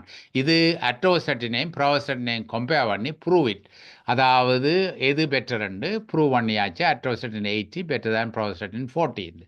ஆகவே தான் இப்போ நாங்கள் அட்ரோஸ்டாட்டின் 80 கொடுக்குறோம். நாங்கள் எழுதுகிற ஒவ்வொரு எழுத்தும் என்ன நேரத்துக்கு எந்த மில்லிகிராம் பாவிக்கிறது கொடுக்கறது 1 பில்லியன் பவுண்ட் செலவழித்து கண்டுபிடித்த உண்மையை தான் நாங்கள் கையால் எழுதுகிறோம். இது முற்றிலும் உண்மை. அதாவது ஒரு ஸ்டாட்டின் மொலிக்குலை கண்டுபிடிக்கிறதுக்கு 20 வருஷம் எடுத்திருக்கு. அது ஆராய்ச்சி பண்ண அது சேஃப் அண்ட் வெரி எஃபெக்டிவ்னு ப்ரூவ் பண்ணுறதுக்கு பில்லியன் பவுண்ட் செலவழிக்கணும். இது இன்னொரு இது rosuvastatin trial 17,000 patient and showed very clearly it is the most effective statin and it saves more lives than any other statin. நான் இப்போ நேரம் காணாமையால் நான் கணக்கு சொல்ல விரும்பல. இது வெஸ்ட் ஆஃப் ஸ்காட்லாண்ட் ஸ்டடி. இது ப்ரோஸ்டாட்டினில் செய்தது. இது நோமல் ஆக்களுக்கு, சும்மா ரோட்டில் நின்ற எல்லா மென்னும் அவைக்கு இருதய வருத்தமே இல்லை, கொலஸ்ட்ரால் சார்ன அளவு, அவைக்கு ஸ்டாட்டினை கொடுத்து போட்டு என்ன ஆகுதுன்னு பார்த்தா அவையிலே it is having lot of beneficial effect. மிகவும் நல்ல விளைவு. இது ஒரு சமரி ஆஃப் இந்த சொன்ன ட்ராயலில் கொஞ்சம் இப்படி கணக்கு ட்ராயல் இருக்குது. அதை முழுக்க ட்ராயலை போட்டால் நீங்கள் இந்த வெளியே பார்க்க மாட்டீர்கள், அவ்வளோத்துக்கு பச்சை டொட்டுகள் இருக்கும். அதாவது இந்த முக்கிய செய்தி என்னென்றால் எவ்வளோத்து குறைக்கிறீங்களோ அவ்வளோத்துக்கு நல்லா. ஜூபிட்டர் ட்ராயல் தான் கடைசியாக காட்டேன். அதில் எவ்வளவுத்துக்கு அதன் இறப்பு வீதத்தையும் இருதய நோயின் வீதத்தையும் குறைச்சிருக்கின்றதை காட்டுது. இது டயபிட்டிஸ் ஆக்களுக்கு செய்த ஸ்டடி. அதாவது அட்ரோஸ்டாட்டினை டயபிட்டிஸ் கொடுத்தால் அவர்களுக்கு, அதாவது சாதாரண கொலஸ்ட்ராலும் டயபிட்டிஸும் இருந்தது மட்டுமே அவைக்கு அட்ரோஸ்டன் கொடுத்து போட்டு, அதாவது 1 வருஷத்துக்குள்ளேயே அவர்களை பல விதமான நல்ல விளைவு ஏற்பட்டதால் அந்த trial stopped. Trial was terminated approximately 2 years early due to the magnitude of benefit attributable to the atorvastatin. இது பிரதான் சொன்னவர் டயபிட்டிஸ் ஆக்களுக்கு நீங்கள் ரிஸ்கை கால்குலேட் பண்ணாங்க, எல்லாரும் கொடுங்க அட்ரோஸ்டாட்டின். இது ஒரு மிக முக்கியமான ஸ்லைட். இது தயாரித்தது இண்டிபெண்டன்ட் பாடி கால் கொலஸ்ட்ரால் ட்ரையலிஸ்ட் கொலாபரேஷன். இதில் மிக நல்ல செய்தி என்னென்னு சொன்னால், முதல் வருஷம் ஸ்டாட்டின் எடுக்க 11% குறையும் இறப்பு, 2வது வருஷம் 24% குறையும், 3வது வருஷம் 33% குறையும், 4வது வருஷம் 36% குறையும். இப்படியே போய் கொண்டிருக்கும். அதாவது பெனிஃபிட் இன்க்ரீசஸ் வித் டைம். எங்களோட வாழ்க்கையிலே எந்த ஒரு விஷயமும் போக போக விளைவு நல்லதாக வர்றது குறைவு. ஆனால் ஸ்டாட்டின் பாவிக்க நீங்கள் 10 வருஷம் எடுத்தால் மிகவும் சந்தோஷப்படணும், வேண்டாம் கூட நல்ல விளைவு கூட. அது அப்போ 2000 செய்த அளவு. இது 2010 திருப்பி செய்யுங்க. எவ்வளவு patient? 170,000 participants, 26 well control number 1 trials. Same answer. படிப்படியாக நல்ல விளைவு கூடிக்கொண்டே போகும். அதில் அதாவது நீங்கள் எவ்வளவு காலத்துக்கு எடுக்கிறீங்களோ, எவ்வளவு ஏர்லியாக தொடங்குறீங்களோ அவ்வளோத்துக்கு நல்லது. ஆனால் எங்களோட ஐரோப்பியாவில் NHS சிஸ்டம் அண்ட் எல்லாத்துலேயும் எல்லாருக்கும் நாங்கள் ஸ்டாட்டின் கொடுக்க இல்லாது. ஏனென்றால் காசு. அப்போ தப்பித்தவரும் கூட டாக்டரை ப்ரிஸ்கிரைப் பண்ணால் எடுத்துருங்கோ. ஏன்னா முந்தி யாரும் ப்ரிஸ்கிரைப் பண்ணால் எங்களுக்கு கேள்விவாடுறது, ஏன் அவருக்கு அட்ரோஸ்டாட்டின் ப்ரிஸ்கிரைப் பண்ணுறீங்க? உங்களுக்கு தெரியுமா, 1 மாதத்துக்கு 50 பவுண்ட் நாங்கள் செலவழிக்கிறோம் அட்ரோஸ்டாட்டினுக்கு, ப்ளீஸ் ஜஸ்டிஃபைன்னா. அப்போ நாங்கள் எழுதுவோம் அவர்கிட்ட கொலஸ்ட்ரால் கூட, அவருக்கு ஃபேமிலி ஹிஸ்ட்ரி இருக்குது, ஆனபடியாக தான் அட்ரோஸ்டாட்டின் கொடுக்குறோம். அப்படி ஒவ்வொரு அட்ரோஸ்டாட்டின் ப்ரிஸ்கிரிப்ஷனையும் நாங்கள் ஜஸ்டிஃபை பண்ணுவோம். ஆனால் இப்போ நல்ல காலம், இப்போ அது ஜெனரிக்காக வந்தபடியாக இப்போ அந்த கேள்வி இல்லை. ஆனால் ரொசுவசட்டினுக்கு இப்போவும் நான் கேள்வி இருக்குது. நான் ஒரு ரொசுவசட்டன் கொடுத்தால் ஏன் ரொசுவசட்டன் கொடுக்குறேன்னா அதில் எழுதணும். அப்போ இது வந்து ப்ரோவஸ்டாட்டின் வீக்கஸ், ரொசுவஸ்டாட்டின் சுப்பீரியர், அட்ரோஸ்டாட்டின் காமன்லி யூஸ்ட். ஆனால் இது நல்ல விளைவு இருக்க எப்பொழுதும் பக்க விளைவு இருக்கும். பக்க விளைவு பேரதூரமானது இல்லை. சில பேருக்கு வாய்த்துணவு வரலாம், சில பேருக்கு நித்திரை குறையலாம். நித்திரை குறைஞ்சா வெள்ளம் எடுக்கலாம். இந்த இரவு எடுக்கிறதுக்கு பதிலாக மசில் கிராம் வரலாம், மசில் பெயின் வரலாம்.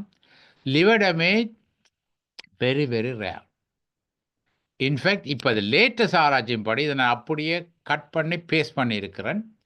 ஒரு லிவர் ஸ்பெஷல் எழுதியிருக்கிறார். இது ஆக்சுவலி 2 கிழமைக்கு முதல் அவர் என்ன எழுதிக்கிறார், சிரோசிஸ் வந்தவைக்கே ஸ்டாட்டின் கொடுத்தால் அதால் பயன் இருக்குன்னு அவர் லிவர் ஸ்பெஷல் எழுதியிருக்கிறார். இது எனக்கே புதினமாக இருக்குது. ஏன்னா வழக்கமாக லிவர் வருத்தம் உள்ளவைக்கு நாங்கள் சொல்கிறது கொடுக்க வேண்டாம், என்ன இது சில வழியில் பாதிச்சிடணும். ஆனால் அப்படி இல்லை. ஃபேட்டி லிவர் உள்ளவைக்கு high cholesterol makes fatty liver worse. So ஸ்டாட்டினை கொடுத்தால் இம்ப்ரூவ் பண்ணும். அப்போ லிவர் டிசீஸ் உள்ளவைக்கே மிகவும் பிரத்தியம். அது உங்களோட லிவர் ஸ்பெஷலிஸ்ட் தான் தரணும். தந்தால் அது மிக நல்லது. கடைசியாக who should not take statin. எல்லாரும் எடுக்கலை. இப்போ கர்ப்பிணி பெண்கள் எடுக்கக்கூடாது. ஏன்னா அது இந்த வயிற்றில் உள்ள சிசுவை பாதிக்கும். மற்றது பாலூட்டும் தாய்மார் எடுக்கக்கூடாது. ஏனென்றால் அந்த பாலில் சுரக்கப்படலாம், அதால் ஃபுல்லாக பாதிக்கப்படலாம். ஆளும் கூடுதலான லிவர் டிசீஸ் உள்ளவையே கவனமாக இருக்கணும். மற்றது மதுபானம் பாதிப்பவர்கள் அதை குறைக்கணும். ஏனென்றால் ஸ்டாட்டினால் மசில் தசையில் பாதிப்பு வரும், அது ஆல்கஹாலாலையும் கூடலாம். மற்றது 75 வயது கூடினவர்களுக்கு கொஞ்சம் கூட கவனமாக இருக்கணும். பிரத்யேகமாக மற்ற தசையின் அளவு குறைவாக இருந்தால் அவர்களுக்கு இந்த மசில் பாதிப்பு ஏற்படும். இது பற்றி நீங்கள் யோசிக்க தேவையில்லை. இல்லை கணக்க விஷயங்கள் இருக்குது. ஆனால் இது என்னத்துக்குன்னா அந்த எழுதுகிற டாக்டருக்கு சொல்லியிருக்கு, இன்னென்ன மருந்து உள்ளவைக்கு நீங்கள் இந்த டோசேஜை கவனியுங்க உண்டு. உதாரணமாக இப்போ டெல்டியசாம், வெரப்பமில், அமிடரோன் அல்லது ஓஃபரின் என்ற மருந்துகள் பாவிக்கிறவைக்கு நாங்கள் இப்போ அட்ரோஸ்டாட்டின் டோசேஜை குறைக்கணும். என்னென்னா இன்டராக்ஷன். ப்ரோவஸ்டாட்டின்டா no interaction. அவனுடைய தான் ப்ரோவஸ்டாட்டினை சில விரும்புகிறது. இப்போ சிம்பஸ்டாட்டின் எடுக்கிறவைக்கு கிளர்த்திரமாய்ச்சின் ஒரு நாள் கொடுக்கக்கூடாது. அப்படி கொடுக்கணுமெண்டா சிம்பஸ்டாட்டினை நிப்பாட்டணும். கொடுத்தா முதல் நாள் பேருந்தில் கிளர்த்திரமாய்ச்சினை நிப்பாட்டின பிறகு தான் 5 நாளைக்கு பிறகு தான் திரும்பி தொடங்கணும். அதனுடைய தான் இந்த கார்டியோல் இருதய நோய் நிபுணர்களுக்கு இந்த கிளர்த்திரமாய்ச்சினை பிடிக்காது. ஏன்னா அது கேன இன்டராக்ஷன் இருக்கு. மற்ற இதை நான் முதலே சொல்லிட்டேன். 1.4 தான் பெஸ்ட். மற்ற interaction can be any antibiotic. இப்போ காய்ச்சினாங்க அமேட்ரோன், ஆல்கஹால், ஓஃபரின், சில மற்ற ஒரே ஒரு சாப்பாடு தான் நீங்கள் கவனமாக இருக்கணும். அதாவது அந்த கிரேப் ஃப்ரூட் ஜூஸ், அது அட்ரோஸ்டாட்டினையும் சிம்பஸ்டாட்டினையும் லெவலில் கூட்டி விட்டுரும். அதோட அது கவனமாக இருக்கணும். நான் இப்படி நம்பரை சொல்லிக்கொண்டே போகலாம். ஆனால் 316,000 பேஷண்ட்ஸில் 12 இயர்ஸ் ஃபாலோ அப் அவர்கள் சொன்னார்கள் blood pressure more than 110, cholesterol more than 4.6 and smoking are equally harmful. Approximately 20 times greater risk of heart disease and stroke if they have all three. அப்போ எவிடன்ஸ் கூடிக்கொண்டே போகுது. இது வந்து சில பேர் சொல்லினோம் சட்டின் எடுத்தால் செலரோம் வரும் டாக்டர், ஆனவடியாக வேண்டாம். இந்த ஸ்லைட் அதுக்கான எவிடன்ஸ் சொல்லி, அதாவது உண்மைதான். சட்டின் எடுத்தால் ஸ்லைட் எக்ஸஸ் ஆஃப் டயபெட்டிஸ். ஆனால் இப்போ 9 மாரடைப்பையும் 5 பாரசவாத்தையும் குறைச்சி ஒரு சலரோகத்தை தான் உண்டாக்கும். அதாவது எல்லாரும் எடுத்துக்கலன்னு சொன்னால் இதன் நல்ல விளைவு கூட. அதாவது பாரசவாத்தையும் தடுக்கும், இருதய மாரடைப்பையும் தடுக்கும், இருதய நோயும் தடுக்கும், டிமென்ஷியாவையும் தடுக்கும். அதே நேரம் சில பேருக்கு, அதாவது 156 பேருக்கு 500 பேருக்கு கொடுத்தீர்கள் இந்த குளிசையை, அதில் ஒருவருக்கு சில வேளை டயபெட்டிஸ் சில வேளை ஏர்லியாக வரும். அவருக்கு எப்படியும் வரப்போகிறது பிற்காலத்தில். ஆனால் இதை சட்டினை பாவிச்சா சில வேளை ஏர்லியாக வரலாம். ஆனால் அதுக்காக வேண்டி நீங்கள் ஸ்டாட்டினை கொடுக்காம விடுறது சரியில்லை. ஸோ இதான் இந்த கடைசி ஸ்லைட். டைம் வாய்ஸ் நான் ஓகே நினைக்கிறேன்.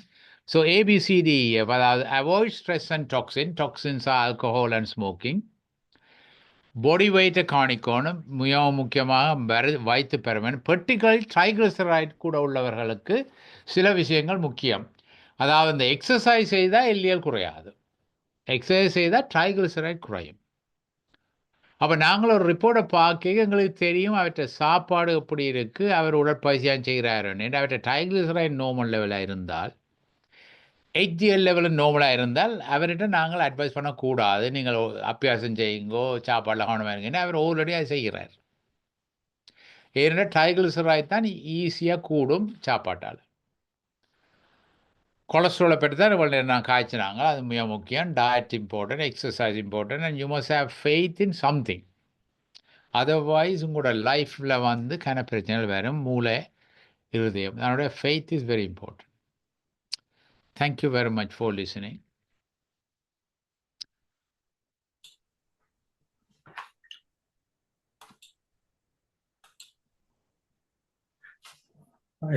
மிகவும் அருமையான பேச்சு டாக்டர். இப்பொழுது அதாவது கொலஸ்ட்ராலை பற்றி அருமையாக என்ன மாதிரி அது ஒரு ஆரோக்கியமான இதயத்தை மற்றது கொலஸ்ட்ராலை பற்றியுள்ள கட்டுக்கதைகளை பற்றி மிக விரிவாக சொல்லியிருந்தீர்கள். முதலில் நாங்கள் உங்களுடைய பேச்சுக்கு பாராட்டியும் வாழ்த்தியும் 30 செகண்ட்ஸ் 30 ஹைலைட்டுகளை முதல் கொடுப்போம். அதன் பிறகு நீங்க கேட்கிற கேள்விகளை கேட்கலாம்.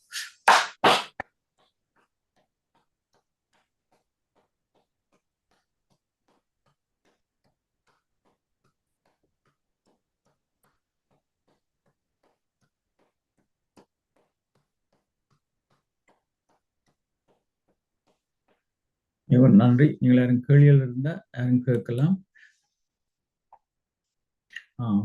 சிவானந்தி ஞானசூரியரம்மா, நீங்க பேசுங்க. அனைவருக்கும் வணக்கம். இனிய தைப்பொங்கல் வாழ்த்துக்கள். டாக்டர் மிகவும் மிகவும் மிகவும் அருமையான ஒரு நல்ல ஒரு விளக்கத்தை தந்திருக்கிறீங்க. நீங்க சற்றினை பற்றி தான் நிறைய கதைச்சிங்க. நான் என்னட்ட ஒரே ஒரு கேள்வி, இந்த சற்றினால லிவர்ல ஃபேட்டி ஆசிட்ஸ் வருமா? அதான் என்னுடைய கொஸ்டின். சட்டினால லிவரில் ஃபேட்டி ஆசிட் வராது. ஃபேட்டி லிவர் உள்ளவைக்கு சட்டின் கொடுக்கலாம், கொடுக்குறதால நன்மை இருக்குது. ஆனால் சில பிரச்சனை என்னென்றால், ப்ராக்டிக்கல் ப்ராப்ளம் என்னென்றால், ஃபேட்டி லிவர் உள்ளவைக்கு ஒரு என்சைம் ALTன்னு சொல்கிற என்சைம் கூடும். அப்போ நாங்கள் ஸ்டார்டிங் கொடுக்குறவைக்கு அப்போ அந்த சரித்திரபூர்வமாக 94ஆம் ஆண்டில் இருந்து ஸ்டாட்டின் எவரே கொடுத்தாலும் நாங்கள் அந்த ALT என்சைமை தான் செக் பண்ணுறது. 6 மந்த்லி முந்தி செக் பண்ணுறாங்க, இப்போ சொல்கிறாங்க 1 இயர் காணுமெண்டு. அந்த ALT கூடும். அப்போ ALT அப்போ ஆல்ரெடி கூடவாக இருந்தால் சில வேளையும் கூடுமெண்டு எங்களுக்கு ஒரு மனப்பாயம். ஆனால் எங்களுக்கு என்ன அறிவுறுத்த சொல்கிறார்கள் என்று சொன்னால், ALT கூடினாலும் ஃபேட்டி லிவர் இருந்தாலும் ஸ்டாட்டினை கொடுங்கோ, ஆனால் இன்னும் கூட கவனமாக அதை மானிட்டர் பண்ணுங்கோ.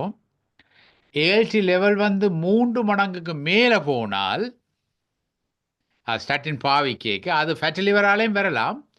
ஆனால் அப்படின்னா நீங்கள் அதை மானிட்டர் பண்ணலாம் அது ஸ்டாட்டினை. ஆனவழியாக ஸ்டாட்டினை நிப்பாட்டி போட்டு ஈரலை பொறுத்தவரையில் பிரத்தியமாக நல்ல பாதிக்கப்படாத கொலஸ்ட்ரால் குறைக்கும் மருந்து பாவிக்கும். அதாவது எசட்ரோல்னு ஒன்று இருக்குது, வேறு ஸ்டாட்டின் இல்லாத மருந்து பாவிங்க உண்டு. அது பியூர்லி ப்ரிகாஷன். அந்த நான் சொன்னேனே ஒரு ஸ்லைடில் சொன்னேன், அந்த ஈரல் நிபுணரே சொல்லியிருக்கிறார் சிரோசிஸ் வந்தவைக்கும் கொடுத்தா நல்ல உண்டு. அது எனக்கு புதினம். ஆனால் உண்மை அதுதான். உண்மைப்படி ஃபேட்டி லிவர் உள்ளவைக்கும் ஸ்டாட்டின் கொடுத்தா நன்மை தான் இருக்கொழிய தீமை குறைவு. ஆனால் வேலை கவனமாக இருக்கணும்.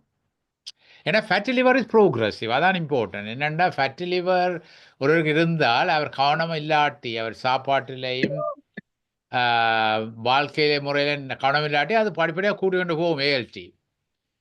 அப்போ அதால் நாங்கள் சட்டினால தான் கூடுதோ அல்லது ஃபேட்டி லிவர்ன்ற ப்ரோக்ரெஷனால தான் கூடுதோன்னு கண்டுபிடிக்கிறது கஷ்டம். இந்த வித்தியாசப்படுத்துறது கஷ்டம்ன்றபடியாகத்தான் நாங்கள் ஸ்டாட்டின் கொடுத்து ALT லெவல் 3 மடங்கு மேலே போனால் நிப்பாட்டணும்.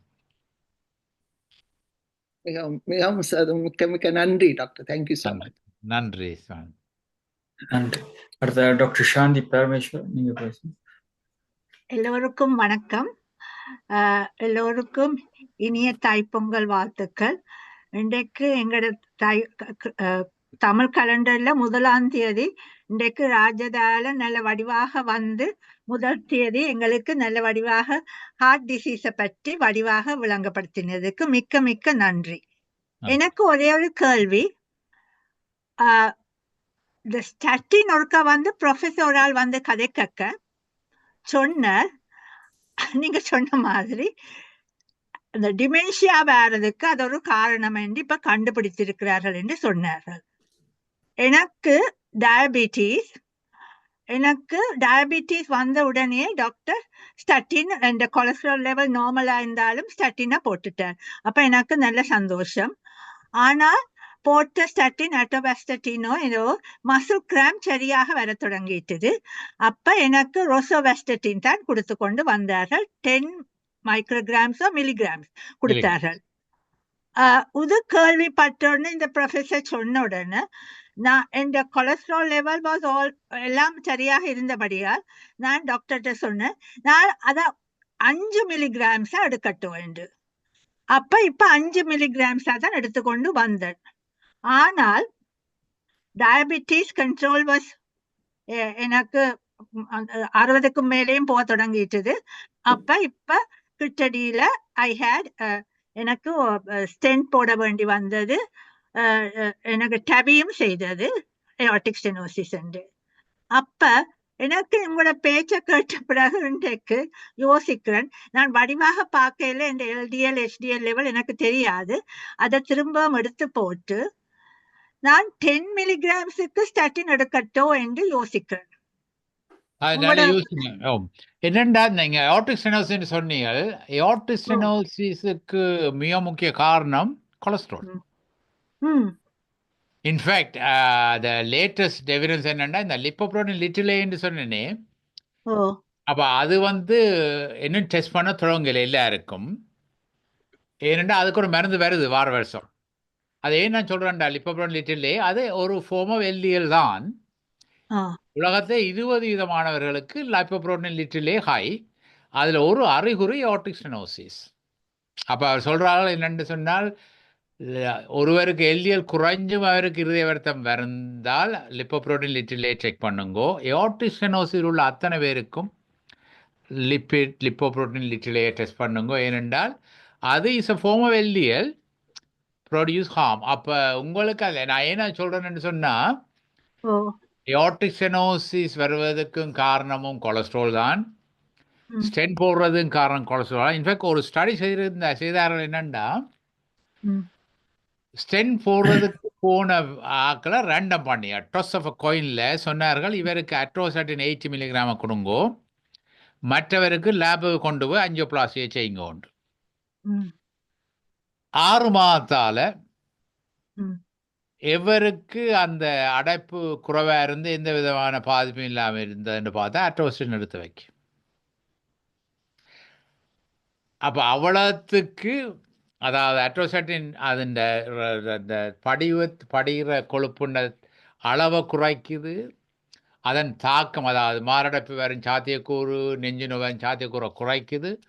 ஆனபடியா அட்ரோஸ்டாட்டின் நிச்சயமாக, அட்ரோஸ்டாட்டின் எனி ஸ்டாட்டின், ரோசோஸ்டாட்டின் தான் சூப்பர் ஸ்டாட்டின், நிச்சயமாக ஆஞ்சியோபிளாஸ்டி தேவையான அளவை குறைக்கும் அல்லது பிற்போடும்.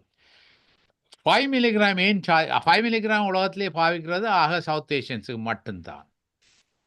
அது காரணம் என்ன, ஒரே ஒரு ஸ்டடி சிங்கப்பூரில் செய்தவர்கள் என்னன்னா, அந்த metabolism of statin varies from patient to patient depend on the genes. அப்போ அவர்கள் செய்தார், இந்த Indian people of Indian origin metabolize rosuvastatin much less than non-Indian population. ஆனவடியா 5 மில்லிகிராமே காணும். அப்ப கொக்கேஷனுக்கு ஒரு நாள் நாங்கள் 5 மில்லிகிராம் பாவிக்கிறேன். அவைக்கு எப்பொழுதும் 10 மில்லிகிராம் தான் ஸ்டார்டிங் டோஸ். ஆனால் இந்தியன் ஒரிஜின் ஆட்களுக்கு, அதாவது ஸ்ரீலங்கன்ஸ் எல்லாருக்கும் 5 மில்லிகிராம்லாம் தொடங்குறது. ஆனால் 5 மில்லிகிராமிலேயே கனவேறு கண்ட்ரோலாக இருக்குது, டாக்டர் எல்லாம் நல்லா இருக்குன்னு சொல்லினோம். So it works. இந்த காரணம் என்னென்னா, இந்த மெட்டபாலைஸ் நல்ல வேலை அந்த அதை 5 மில்லிகிராமே காணும் கனவேருக்கு. ஆனால் 20 மில்லிகிராம் மட்டும் போகலாம். இந்தியன் ஒரிஜினுக்கு, கொக்கேஷியன்ஸுக்கு அதாவது மற்றவர்களுக்கு 40 மில்லிகிராம் ரோசுவாஸ்டாட்டின். சாரி, உங்களை மன்னிக்க வேணும். இல்ல அந்த சொல்லுங்க. சொன்னீங்க அந்த லிப்போ என்னது, அது இன்னொரு டெஸ்ட் இப்ப வேற எல்பி லிட்டில் மெல்லமா சொல்றது. சொல்லுங்க. சாரி, லிப்போப்ரோட்டீன் லிட்டில் ஏ என்று சொல்லி அது லிப்போ எழுதுவது என்னன்னா புரோட்டீன் சொல்லுங்க. Lipo protein, little A, small A, அந்த கேபிட்டல் ஏ இல்லாம small A. Lipo protein little. அதை பற்றி பல ஆராய்ச்சிகள் செய்திருக்கு. என்னன்னு சொன்னால் இப்போ அடுத்த வருஷம் அதுக்கு ஒரு மருந்து வருது. அது very effective in reducing it. அப்போ இந்த கொழுப்புண்ட பாதிப்பை இன்னும் குறைக்கலாம். அதாவது குடும்பத்தில் யாராவதுக்கு இருதய வருத்தம் வந்திருந்தால் இவ்வளவு காலம் நாங்கள் செக் பண்றது கொலஸ்ட்ரால் தான். இனிமேல் லிப்போப்ரோட்டீன் லிட்டிலையும் செக் பண்ணணும். மிக்க மிக்க நன்றி உங்களோட இதுக்கு. நான் அது அப்ப நான் 5 மில்லிகிராம்ஸோடய இருக்கிறேன் ரோசுவாஸ்டாட்டின். ஆனா உங்களோட எல்லியல பாருங்க அப்படி இருக்குண்டு. உங்களோட எல்லிய 1.8 குறைய இருக்கும். ஓகே, மிக்க நன்றி. நன்றி. டாக்டர் சரஸ் சிவலோகநாதன், நீங்க பேசுங்க. Thank you, Dayalan.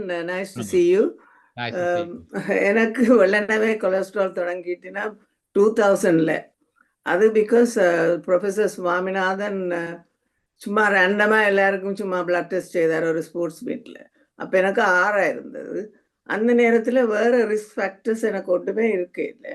ஆனால் முந்தின காலத்தில் தனியாக கொலஸ்ட்ரால்ண்டா பார்டர் லைன்ண்டா கொடுக்க மாட்டேன். ஆனால் என்னுடைய ஜிபி என்னோட பெருதனி மெடிக்கல் ஸ்கூல் ஜூனியர் டாக்டர்ன்றபடியா she started me on it. ever since I have been on it. ஆனால் அப்போது எனக்கு அட்ரோவாஸ்டாட்டின் 10 மில்லிகிராம்ஸ் தொடங்கினவையால். பட் எனக்கு இந்த மசில் பெயின் அப்படி இருந்தபடியாக நானாகவே போய் எனக்கு தெரியும் ஜிபியை கேட்டு அவரை பின்ன ரோசுவாஸ்டாட்டின்.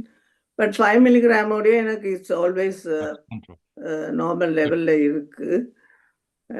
பிறகுதான் later 10 years later I had mild diabetes. That is also very well controlled anyway. And also mild blood pressure. But everything is now under control. And இப்போ அப்படி நீங்க பார்க்குறீங்க அந்த ரிஸ்க் ஃபேக்டர்ஸ் மட்டும் இருந்தால் தான் that you give. That's a good question. இப்போ ஒரு மிக முக்கிய முன்னேற்றம் என்னன்னு சொன்னால், இப்போ ஃபேமிலி ஹிஸ்டரி இருந்தால், அதாவது 50 வயசுக்குறைய 55 வயசுக்குறைய ஆணுக்கும் 60 வயசுக்குரிய பெண்ணுக்கும் உங்கள் குடும்பத்தில் தாய் தாப்பனுக்கோ அல்லது சகோதர சகோதரிகளுக்கோ இருந்தால் அந்த ரிஸ்க் ஃபேக்டர் அந்த கால்குலேஷன் செய்யக்கூடாது. கொலஸ்ட்ரால் 5 மேலே இருந்தால் நிச்சயமாக ஸ்டாட்டின் எடுக்கும். அது என்ன காரணம்னா, நான் சொன்னேனே இந்த 10 வயசே தொடங்கிடும், இந்த கொழுப்பு படியை தொடங்கிடும். அப்போ இந்த ரூல் எல்லாம் 10% ரிஸ்க்கு மேலே தான் கொடுங்க. இப்போவும் நாங்கள் 10% ரிஸ்க் தான் பார்க்குறது. இப்போ 2 தான் கொடுங்க உண்டு. ஆனால் இப்போ 2 முன்னேற்றம் என்னென்னு சொன்னால், ஃபேமிலி ஹிஸ்ட்ரி இருந்தால் கட்டாயம் நீங்கள் எடுக்கிறது ஸ்டாட்டின் எடுக்கிறது மிக மிக நல்லா.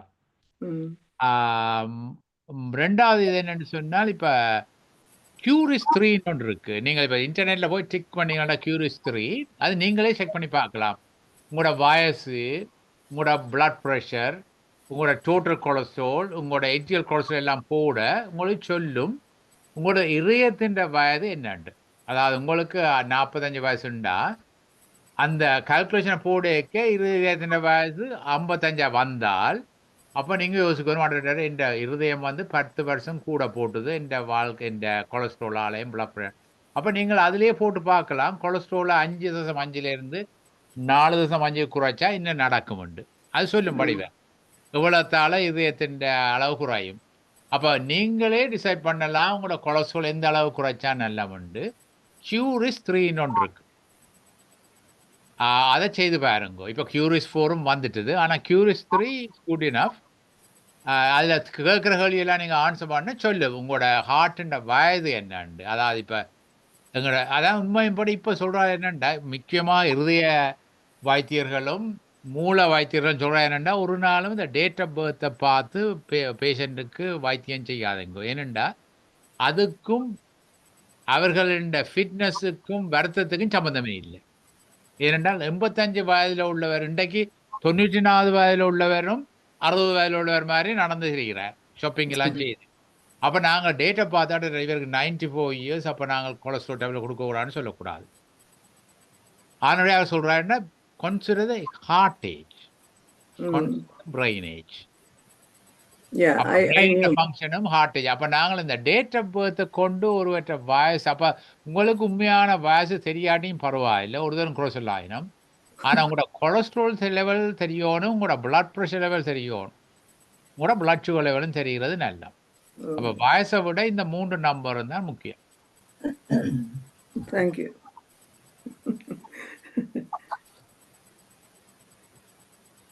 அடுத்ததாக ராதே மாஸ்டர் நீங்க பேசுங்க. எல்லோருக்கும் வணக்கம்.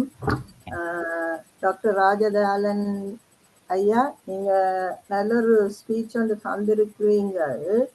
எனக்கு ஒரு சந்தேகம் ஐயா. ஏனென்றா இப்ப எங்க போய் இந்த யூடியூபை பார்த்தா என்ன, பேப்பரை பார்த்தா என்ன, ஈவன் ஸ்ரீலங்கா அப்சர்வர்ல வந்துட்டு இந்த கொலஸ்ட்ரால் கதையெல்லாம் போய் இந்த சும்மா இந்த டாக்டர்ஸ் சும்மா ஸ்டாட்டின்ஸ் எல்லாத்தையும் ப்ரிஸ்கிரைப் பண்ணினோம். அதொன்றும் ப்ரிஸ்கிரைப் அவ்வளவு தூரத்துக்கு ப்ரிஸ்கிரைப் பண்ணது சில இடங்கள்ல ப்ரிஸ்கிரைப் பண்ணத்தான் வேணும்னு சொல்லினோம். ஆனா வாஸ்ட் மெஜாரிட்டி ஆஃப் த இதுல வந்து அது தேவையில்லைன்னு சொல்லினோம். அதுக்காக எழுதியிருக்கணும் என்னன்னா டினோவோ லைப்போஜெனிசிஸ். ஏனென்றா அந்த குளுக்கோஸ் எவ்வளவுக்கு நீங்க உங்களோட உடம்புல இருக்குதோ அவ்வளவு தூரம் அந்த குளுக்கோஸ் வந்து லிவருக்கு போய்த்தானே it is converted to fat. அப்ப தட் இஸ் லைப்போஜெனிசிஸ். சொல்லினா oxidative stress and generalised inflammation and. ஆனா இப்ப உண்மையில நீங்கள் இந்த ஹார்ட் டிசீஸ் எடுத்து பாத்தீங்களா, இந்த கொரோனரி ஆர்டரிஸ் எல்லாத்தையும் எடுத்து பாத்தீங்களா, அந்த ஹார்ட் டிசீஸுக்கு முழு காரணமும் வந்து அந்த கொரோனரி ஆர்டரிஸ்ன்றதுக்கு முழு காரணம் வந்து இன்ஃப்ளமேஷன் முதல்ல இல்லையா? அப்ப இன்ஃப்ளமேஷன் முதல்ல வந்தா அப்ப that inflammation is it could be due to anything. Not necessarily because of high cholesterol. You can be a smoker. There will be 4 million toxins in the smoke, but they can all make holes in your blood vessel. When they make all those holes, you need the LDL to repair it. So when you need the LDL to repair all those, so why should you say that? Why should the doctors and all these pharmaceutical industries say that a high LDL is bad? Because the high LDL is there to catch up all these other, because it is a repair.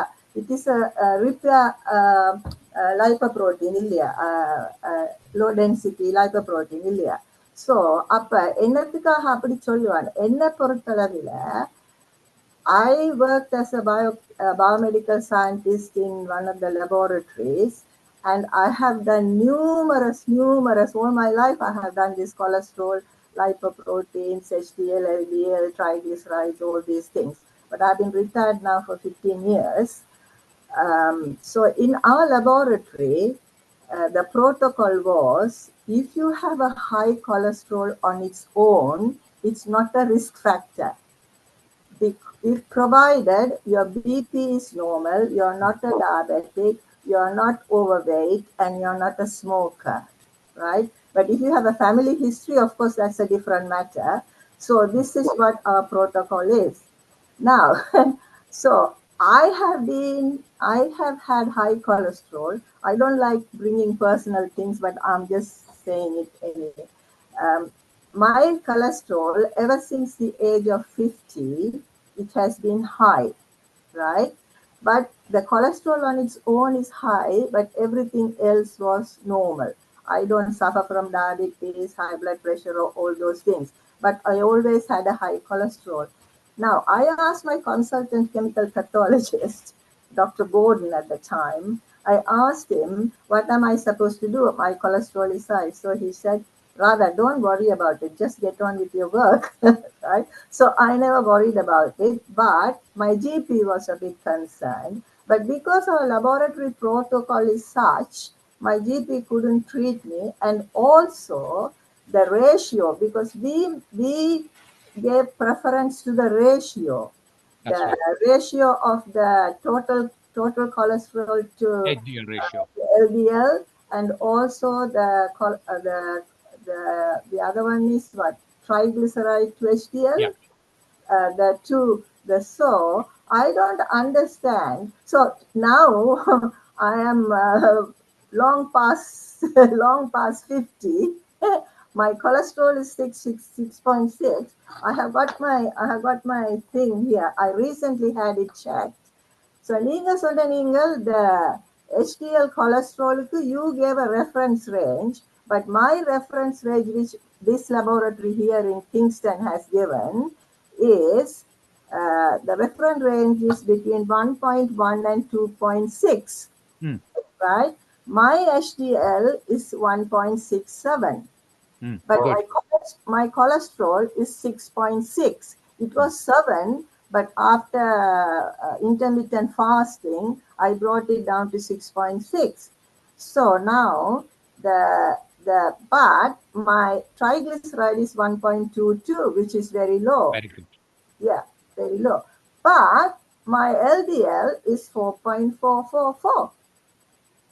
So I refused treatment. They wanted to treat me, but I said, no, I'm just going to carry on as it is because my cholesterol has been high since the age of 50. So why am I going to take all these statins? So this puzzles me, you see, when I hear all this talk. Can I answer your question? Everything was looked into in all these trials. Why I didn't go into the retail is for Jupiter trial, they included only people with inflammation. And they used the best method. Since you are a biochemist, you will know this, high sensitive CRP. Yeah. So Jupiter trial included 19,000 patients, randomized. Only inclusion is high sensitive CRP should be high, indicating systemic inflammation. And that is one of the many lipid trial on statin, which showed very clearly, unequivocally, statin has an anti-inflammatory action in addition to lowering LDL. So if you worry about inflammation, there's only one drug, or at least one of the few drugs which definitely, without a doubt, reduce inflammation is statin.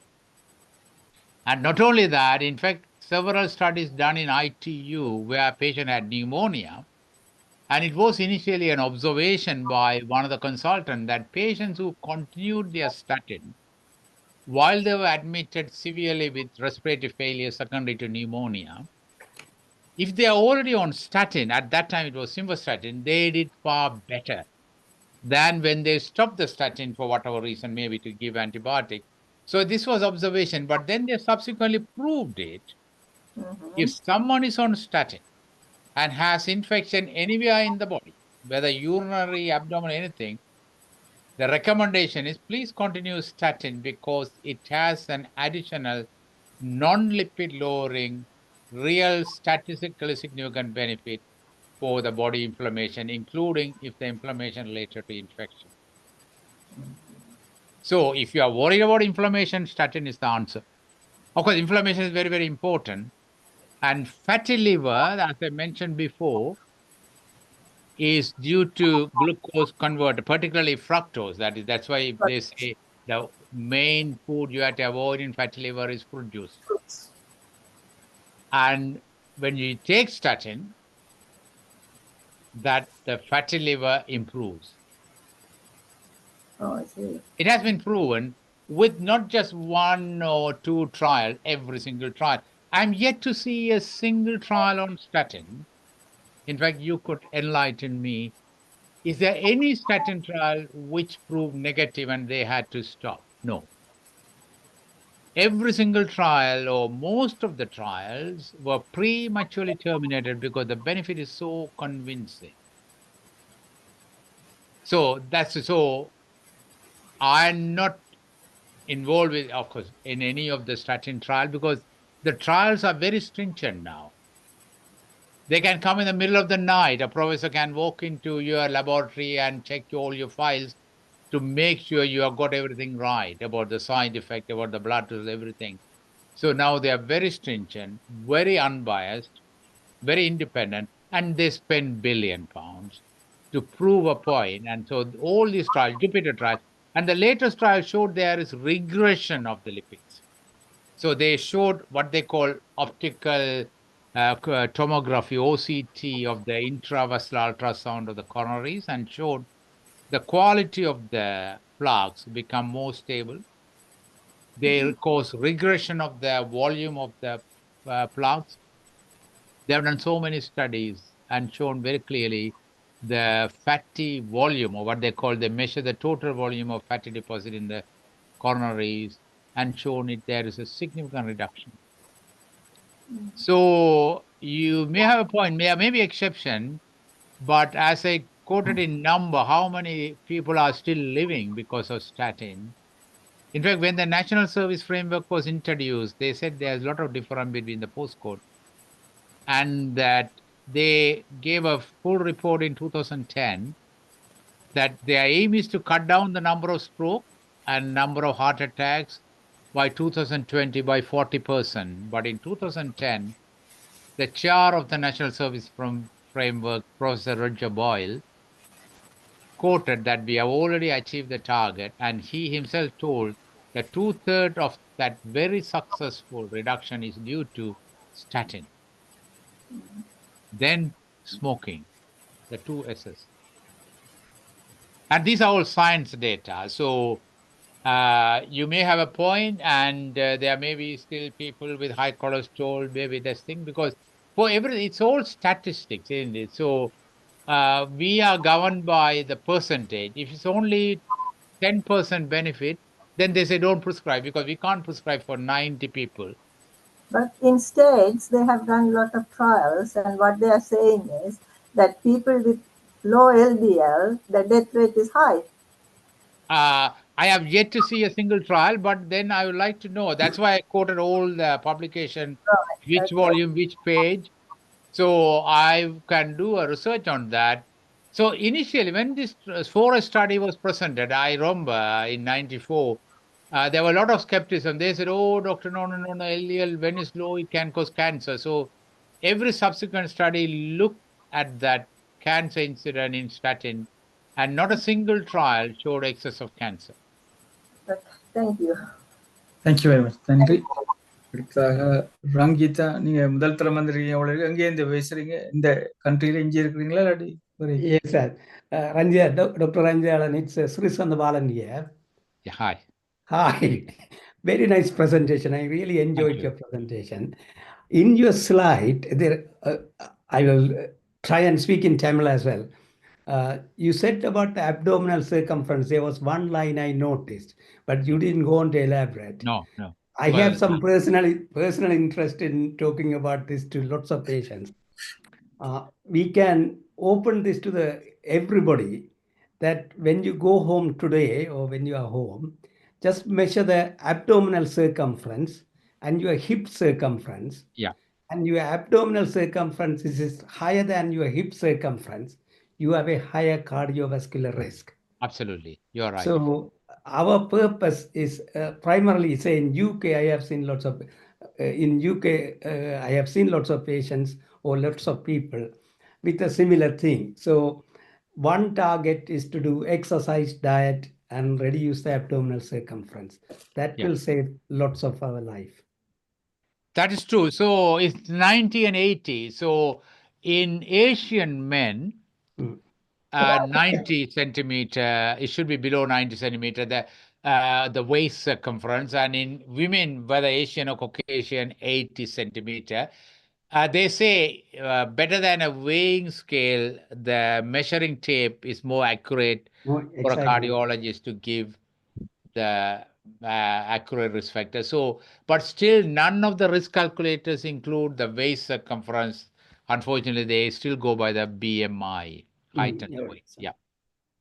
It is rough mark. I like that the science is so advanced now, Now we are going to the minute detail. Exactly. Right? Which is a better one. But we know, but so far in medicine, we never have gone back. And we never withdrew a risk factor. Oh, sorry, we told that there's a risk factor and now we are withdrawing. No. It's still, the evidence is getting more and more refined. Thank you. Thank you. Good to see you. Thank you. நன்றி. சில அறிவித்துல சொன்ன பிறகு சிவச்சந்திரிகா master நீங்க பேசலாம்.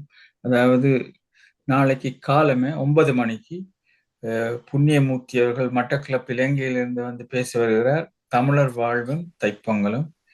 நாளைக்கு 11 மணிக்கு UK time Chandra Krishnan அவர்கள் தமிழ்நாட்டிலிருந்து வந்து பேசியிருக்கும் தலைப்பு தொல்காப்பியத்தில் தாவரவியல் சிந்தனைகள். நாளைக்கு இரவு 8 மணிக்கு யுவர் சாமிகளுடைய குருபூசை தினம். அதுபடி நாளைக்கு நீங்க விருப்பமானவர்கள் அதில் கலந்து கொள்ளலாம். இந்த தேர்ஸ்டே மார்னிங் 9 o'clock சிட்னியிலிருந்து சரோஜினி நலந்துவன் அவர்கள் யோகா பயிற்சியை செய்ய வருகிறார்கள். இந்த 11 மணிக்கு நவஜோதி யோகர் அதனுடைய பேச்சு இருக்கிறது, புத்தக வாசிப்பின் முக்கியத்துவம். இந்த தேர்ஸ்டே 8 PM ஒவ்வொரு தேர்ஸ்டேயும் கதம்ப நிகழ்ச்சி. அதில் வந்து பாடுறவர்கள் வந்து பாடலாம், இல்லாட்டிக்கு என்ன படித்ததை பற்றி பேசலாம். நாங்கள் ஒவ்வொரு நாளும் 3 நேரம் ஒரு அரை மணித்தியாலும் தியானம் செய்த பிறகு அருமையான பேச்சாளர்கள் வருவார்கள். அதாவது UK time 9 AM, 11 AM and 8 PM. Anyway, thank you. இப்போ சிவச்சந்திரிகா மாஸ்டர் நீங்க சொல்லுங்க. வணக்கம் அனைவருக்கும். வணக்கம் டாக்டர் ராஜமோகன். உங்களுடைய நைஸ் ப்ரெசன்டேஷன் முழுதையும் பார்த்தேன். நான் உங்களை என்ன கேட்க போறேன் என்று சொன்னால், இவ்வளவு பயோகெமிஸ்ட்ரி, இவ்வளவு மருந்துகளையும் நீங்க சொன்னீங்க, ஸ்டேட்டினை பற்றி சொன்னீர்கள், பிசியோலஜி, பயாலஜிக்கல் ரியாக்ஷன் எல்லாத்தையும் நீங்க காட்டினீர்கள் வடிவா. நான் என்ன கேட்கிறேன் என்று சொன்னால், இப்ப நாங்கள் எங்களுடைய சாப்பாட்டு முறையில வந்து இப்ப நாங்கள் லாங் டேர்ம் ஷிஃப்ட் ஒர்க் செய்யறோம், சாப்பிட்ற சாப்பாடு வந்து நிறைய எண்ணெய்கள் சேர்ந்த சாப்பாடு, அல்லது அந்த எண்ணெயை வந்து 2-3 தரம் சமைச்ச பொரிச்ச சாப்பாடு, அதை கொண்டு திருப்பி நாங்கள் அதை கொண்டு செய்கிறோம். ஏன்னா வெளியில சாப்பிட இப்படி எல்லாம் நடக்குது. நாங்கள் வீட்டுல சமைச்சு சாப்பிடும் போது நல்லெண்ணெயை நேர பாவிச்சால் எங்களுக்கு LDL இல்லை. ஆனால் அதால உருட்டி பிரட்டி பொரிச்சு சாப்பிட்டா அது வரும். அப்ப எங்கட சாப்பாடு எங்கட சாப்பாட்டு முறையில நாங்களாயே இந்த கொலஸ்ட்ராலை எடுக்கிறோம்.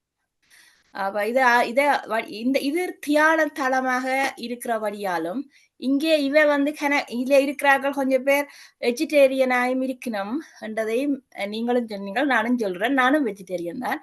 அப்ப இப்ப வெஜிடேரியன் அவைக்கு வந்து இந்த முறைப்படி அந்த டிசிப்ளினா சமைச்சு சாப்பிட்டால் அவைக்கு வராது, கொலஸ்ட்ரால் வராது. ஆனால் இப்ப கொத்து ரொட்டி அப்படி எதுல சாப்பிடல வித்தியாசமான இதுகள் எல்லாம் வந்து கொலஸ்ட்ரால் வர சான்ஸ் இருக்கு. இப்ப எனக்கு கொலஸ்ட்ராலே இல்ல, ஒருபோதும் இல்ல. ஹார்ட் டிசீஸ் ஒருபோதும் இல்ல. Blood pressure 80/120 all my life. அப்படித்தான் எனக்கு இருக்குது. இப்ப இந்த தளத்துல நீங்கள் என்ன சொல்ல விரும்புகிறீர்கள்? நாங்கள் சாப்பாடுல இவ்வளவு டிசிப்ளினா இருக்கிறோம், நல்லா மெடிடேஷன் செய்கிறோம், நல்லா யோகா செய்கிறோம், எங்களுக்கு டேப்லெட்டுகள் டாக்டரே தேவையில்லை என்று சொன்னால், நான் மருந்தே குடிக்க மாட்டேன்னு சொன்னா நீங்கள் இந்த தளத்துக்கு என்ன அட்வைஸ் பண்ணுவீங்க? இதுக்கு பிரத்யேகமாக ஒரு ஆராய்ச்சி செய்திருக்கிறார்கள். 10,000 பேரை கொண்டு 35 குறைவான போஸ்ட்மார்ட்டம் செய்து ஹார்ட் அட்டாக் வந்தது இல்லை. இது சிரிக்கிற கொண்டும் இல்லை, இது உண்மையான விஷயங்கள், இது விஞ்ஞானம். நாங்கள் அதாவது 90 விதமான LDL கொலஸ்ட்ரால் கூடுதலுக்கு காரணம் உங்களோட மரபியல். அதாவது ஈரல்ல கூடுதலாக கொலஸ்ட்ரால் உண்டாகிறது உங்களோட சாப்பாட்டால். இப்போ கொஞ்சம் பேருக்கு தனியாக சாப்பாட்டால் LDL கொலஸ்ட்ராலை கட்டுப்படுத்தலாம். ஆனால் இந்த மரபியலால் வர்ற கொலஸ்ட்ரால் அதான் 90 விதமான ஆட்களுக்கு சாப்பாட்டால் மட்டும் கடைசி வரையும் நீங்கள் LDL-ஐ நோவலுக்கு கொண்டு இயலாது. அப்போ நீங்கள் 10 விதத்தில் ஒரு ஆள் இருக்கிறது நல்ல விஷயம். அப்போ அதைத்தான் இப்போ நாங்களும் வைத்தியர்களும் ஒரு நாளும் உடனே கொலஸ்ட்ரால் கூடுதலான உடனே ப்ரிஸ்கிரைப் பண்ண போகிறது இல்லை, அன்லெஸ் ஃபார் ஸ்பெசிஃபிக் ரீசன். பொறுக்கையில் உண்டா அவர்கள் இன்னொரு 6 மாதத்தால் திரும்பி வாங்கோ, டயட்டை செய்யுங்கோ, எக்ஸசைஸ் செய்யுங்கோன்னு சொல்லி போட்டு திருப்பி செக் பண்ணித்தான், வாழ்க்கை முறையால் கட்டுப்படாட்டித்தான் அவர்கள் இதுக்கு வேணியான ப்ரிஸ்கிரைப் பண்ணுவார்கள். அப்போ எல்லாருக்கும் பொதுவாக சொல்ல இயலாது, நீங்கள் எண்ணெயை பாவிக்காம விட்டால் உங்களோட கொலஸ்ட்ரால் குறையும். அப்படியாரும் செய்து அப்படி கூடிய குறைஞ்சது நான் இதுவரைக்கும் காணல. நான் 24 வருஷமா நான் இந்த மருந்து குடிக்கல. என்னுடைய லைஃப்ல எனக்கு ஒருக்கா அந்த ரெஸ்பிரேட்டரியில ஒரு பிரச்சனையா இருந்தது. நான் அப்ப ஹாஸ்பிட்டலுக்கு போனேன். எனக்கு தந்தது ஸ்டீராய்ட். நான் ஒன்றும் குடிக்கல. பிறகு நான் வீட்டை வந்துட்டேன். பிறகு 3 மந்த் நான் கன்சல்டன்டா கிளினிக் மாதிரி போனேன். நான் கடைசியா சொல்லிட்டு வந்தேன், நான் மூச்சு பயிற்சி செய்யறேன், நீங்க ஒரு மருந்து நான் குடிக்கலையாண்டு. அவர் அக்செப்ட் பண்ணினார். நீங்கள் செய்த இது அதால உங்களுக்கு ஹார்ட் நல்ல அந்த லங்ஸ் நல்லா இருக்குன்னு. ஆனா எனக்கு அதுக்கு பிறகு சரியான இது வந்துட்டுது. எப்படின்னா இந்த இயற்கையே இப்ப நாங்கள் செய்யற மூச்சு பயிற்சி சரி, இந்த யோகா சரி, இந்த மெடிடேஷன் சரி, அதுக்கு எங்களை நல்லா வச்சிருக்கின்றது எனக்கு நான் ப்ரூவ் பண்ணக்கூடியதாக இருக்கிறது. உங்களோட இந்த ப்ரெசன்டேஷனை பார்த்து உங்களோட ஒன்றும் கேட்கல நீங்க கதைக்கிறது. இல்லை, பலவிதமான நன்மைகள் இருக்கு நல்ல வாழ்க்கை முறையில், அதில் எந்த வித ஐயப்பாடும் இல்லை. ஆனால் அதே நேரம் பிரத்யேகமாக சில நோயாளி, அதாவது நாங்கள் எவருக்கு எந்த நேரம் என்னத்தை பாவிக்கணும்ன்றது விஞ்ஞான ரீதியாக நிரூபிக்கப்பட்டது தான் நாங்கள் செய்கிறது. ஆனால் ஃபெயிலியரே நாங்கள் தான் பார்க்குறோம். நாங்கள் வரைக்கும் வந்து பேர்ந்தோடனே நாங்கள் முதல்ல எனக்கு தெரிஞ்சிருந்தேன் சரிப்பான்னு சொல்கிறேன். ஆனவடியாகத்தான் இந்த கதையை நான் சொன்னேன் என்று சொன்னால் இதை பற்றி அறிஞ்சிருக்கிறது கனவேருக்கு பிரயோசனமாக இருக்கும். அதாவது எல்லாரும் ஒரு மாதிரி இல்லை. சில பேர் கொலஸ்ட்ரால் நல்ல கொலஸ்ட்ரால் கூடுதலாக இருக்கலாம், சில பேர் கொலஸ்ட்ரால் கூடினாலும் எந்த வித வருத்தம் வராமல் இருக்கலாம், அவர்கள் புண்ணியமாக இருக்கும். அப்போ எல்லாரும் ஒன்றுன்னு சொல்லலாது. ஆனால் இந்த இவ்வளவு 1000 பேற்ற ஆராய்ச்சியின்படி சொன்ன என்னென்னா கொலஸ்ட்ரால் கூடவாக இருந்தால் குறைச்சா நல்லதுண்டு. ஆனால் எந்த நோயாளியும் எந்த மனிதருக்கும் சொந்த உரிமை இருக்குது, நம்புறதும் நம்பாமலும் பாவிக்கிறதும் பாவிக்காமலும்.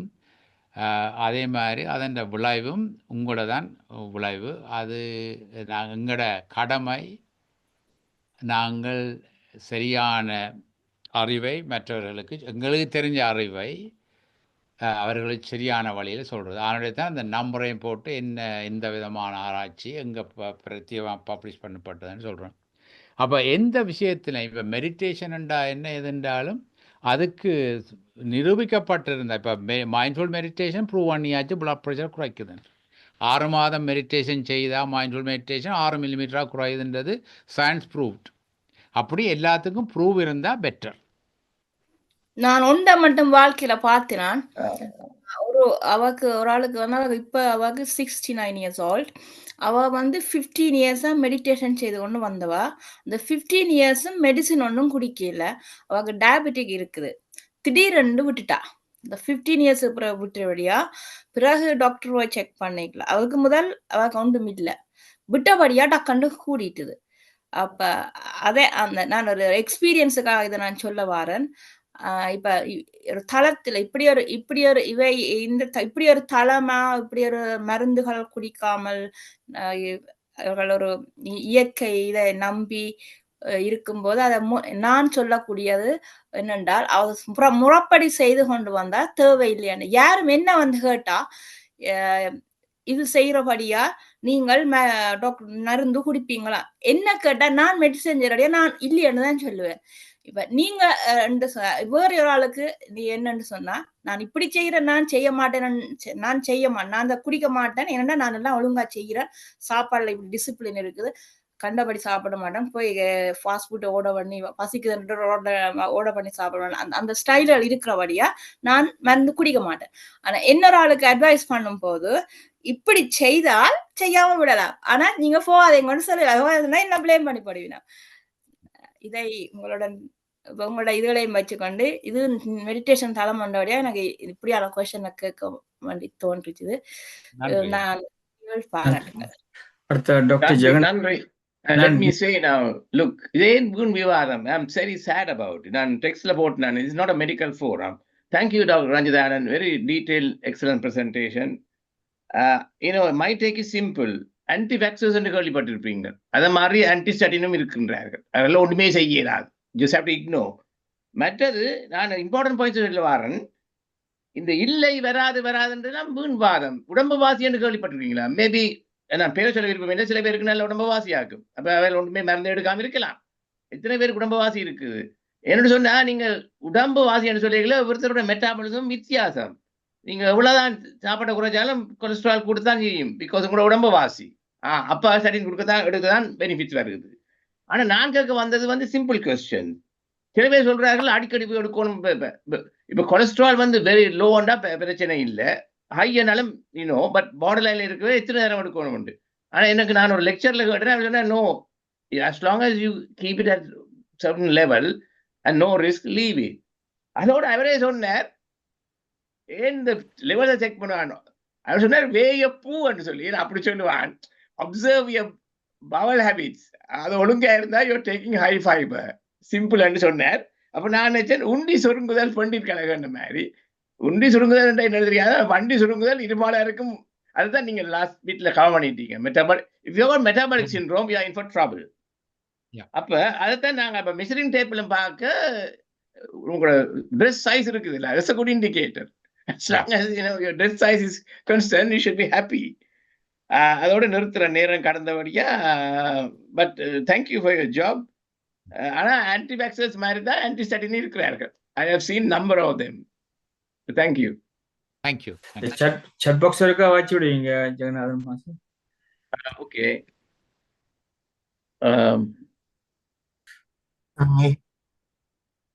எல்லோருக்கும் வணக்கம். இன்றைய நாள் பொங்கல் நல்வாழ்த்துக்களோடு ரஞ்சத்தியாளன் கலாநிதி ரஞ்சத்தியாளன் அவர்கள் அழகான உரை ஒன்றினை தந்திருந்தீர்கள்.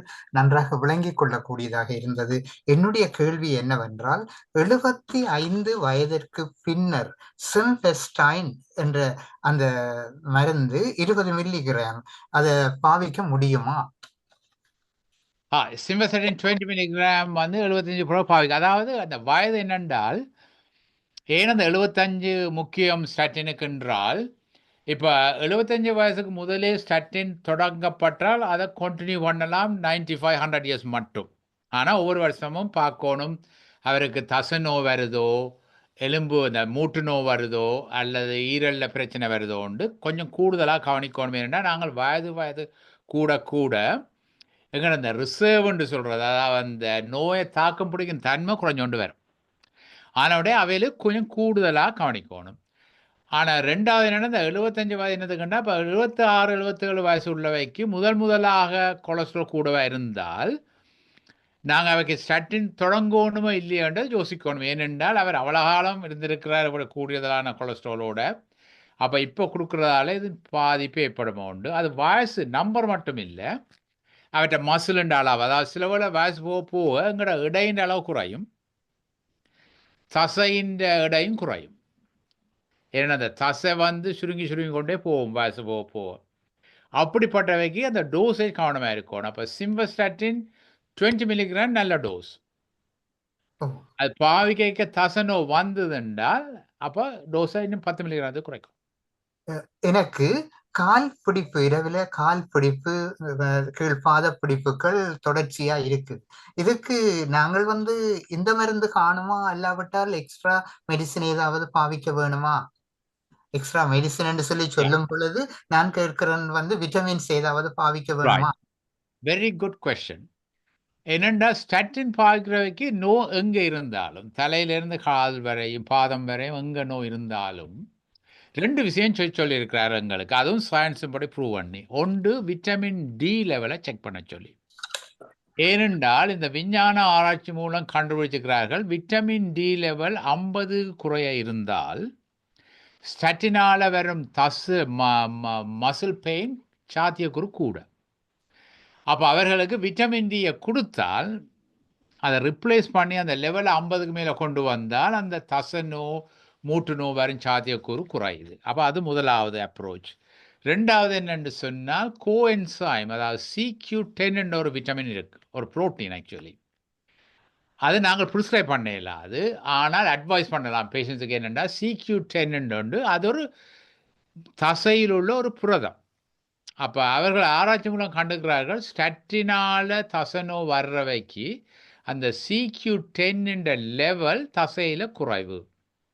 அப்போ அந்த CQ10 லெவலில் ரிப்ளேஸ் பண்ணினால் அதாலேயும் சில வகையில் சட்டினால் வர்ற நோக்கள் குறையலாம். ஆனால் அன்ஃபார்ச்சுனேட்லி CQ10 லெவலை மெஷர் பண்ணிடலாது. அப்போ அது ஒரு சும்மா ஒரு கெஸ்டில் தான் நாங்கள் கொடுப்போம். அப்போ நாங்கள் யாரும் தசை நோண்டு வந்தால், பட் அவர் சொல்லிச்சு நம்மண்டா டாக்டர், ஆனால் நான் கண்டினியூ பண்ண தான் எனக்கு விருப்பம், நிப்பாட விருப்பம் இல்லைண்டா அப்போ நாங்கள் சொல்கிறது விட்டமின் டி லெவலை செக் பண்ணுங்கோ. மற்றது CQ10 பாவிங்க. CQ10 ஒரு பாதிப்பும் இல்லை. அப்போ அவரால் வாங்கையிலுமுண்டா வாங்கி பாவிக்க சொல்கிறோம். இந்த ரெண்டும் தான் சொல்கிறது. நாங்கள் வேறு விட்டமினுக்கும் ஸ்டட்டினுக்கும் தொடர்பு எனக்கு தெரியாது.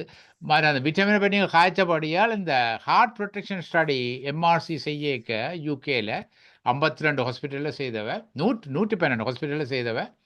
அவர் இன்னொரு விஷயத்தையும் கண்டுபிடிச்சா என்னென்னா விட்டமின் இ பாவிக்கிறதால கெடுதல் ஒழிய நன்மை இல்லை. அதே ஸ்டடியில் அவர்கள் அந்த விட்டமினையும் கொடுத்து பார்த்தினோம். அப்போ ஸ்டட்டினையும் கொடுத்து போட்டு அது வேலை செய்தோண்டு பார்த்துச்சினோம். இப்போ இந்த விட்டமின் ஏன் கொடுத்தா அது வேலை. அப்போ அது விட்டமின் இ கடைசி வரையும் வேலை செய்யாதுன்றது 20,000 பேருக்கு ப்ரூவ் பண்ணியாச்சு. அப்போ ஒரு தரம் விட்டமின் எடுக்க தேவையில்லை, பிரயோசனம் இல்லை. அப்போ 2 விட்டமின்லாம் நான் பெனிஃபிட் இருக்கு. ஒன்று விட்டமின் டி, மற்றது கோஎன்சைம் 10 CQ10. நன்றி. நன்றி. தேங்க்யூ. அடுத்த வசந்தராஜ் மாஸ்டர், உங்களுக்கு லைட் வந்து பின்னால இருந்து வந்தா முகம் தெரியாது, முன்னால வேற வந்தா தான் தெரியும். சரி, நீங்க பேசுங்க. உங்களோட முகத்தை தெரியல.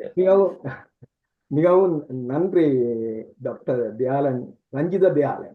அங்கேயே ஒரு இனிமை இருக்கின்றது, ரஞ்சித தயாளன். உண்மையிலேயே நான் இப்பொழுது உங்களுடைய ஹார்ட் துடிப்பை நான் இங்கே இருந்து மெஷர் பண்ணா உங்களோட 120 per minute இருக்கு உங்களோட ஹார்ட் துடிப்பு. ஏனென்று சொன்னா தமிழ்தாயும் சேர்ந்து அதுல துடிக்கிற மாதிரி நான் அவதானித்தேன்.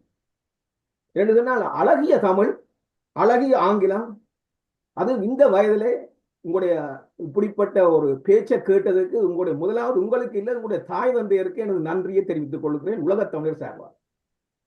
நான் இதுல ஒரு கேள்வியும் கேட்க வரவில்லை. ஏனென்று சொன்னால் இது நேரே உங்களுடன் கதைத்த மாதிரி இருந்தது.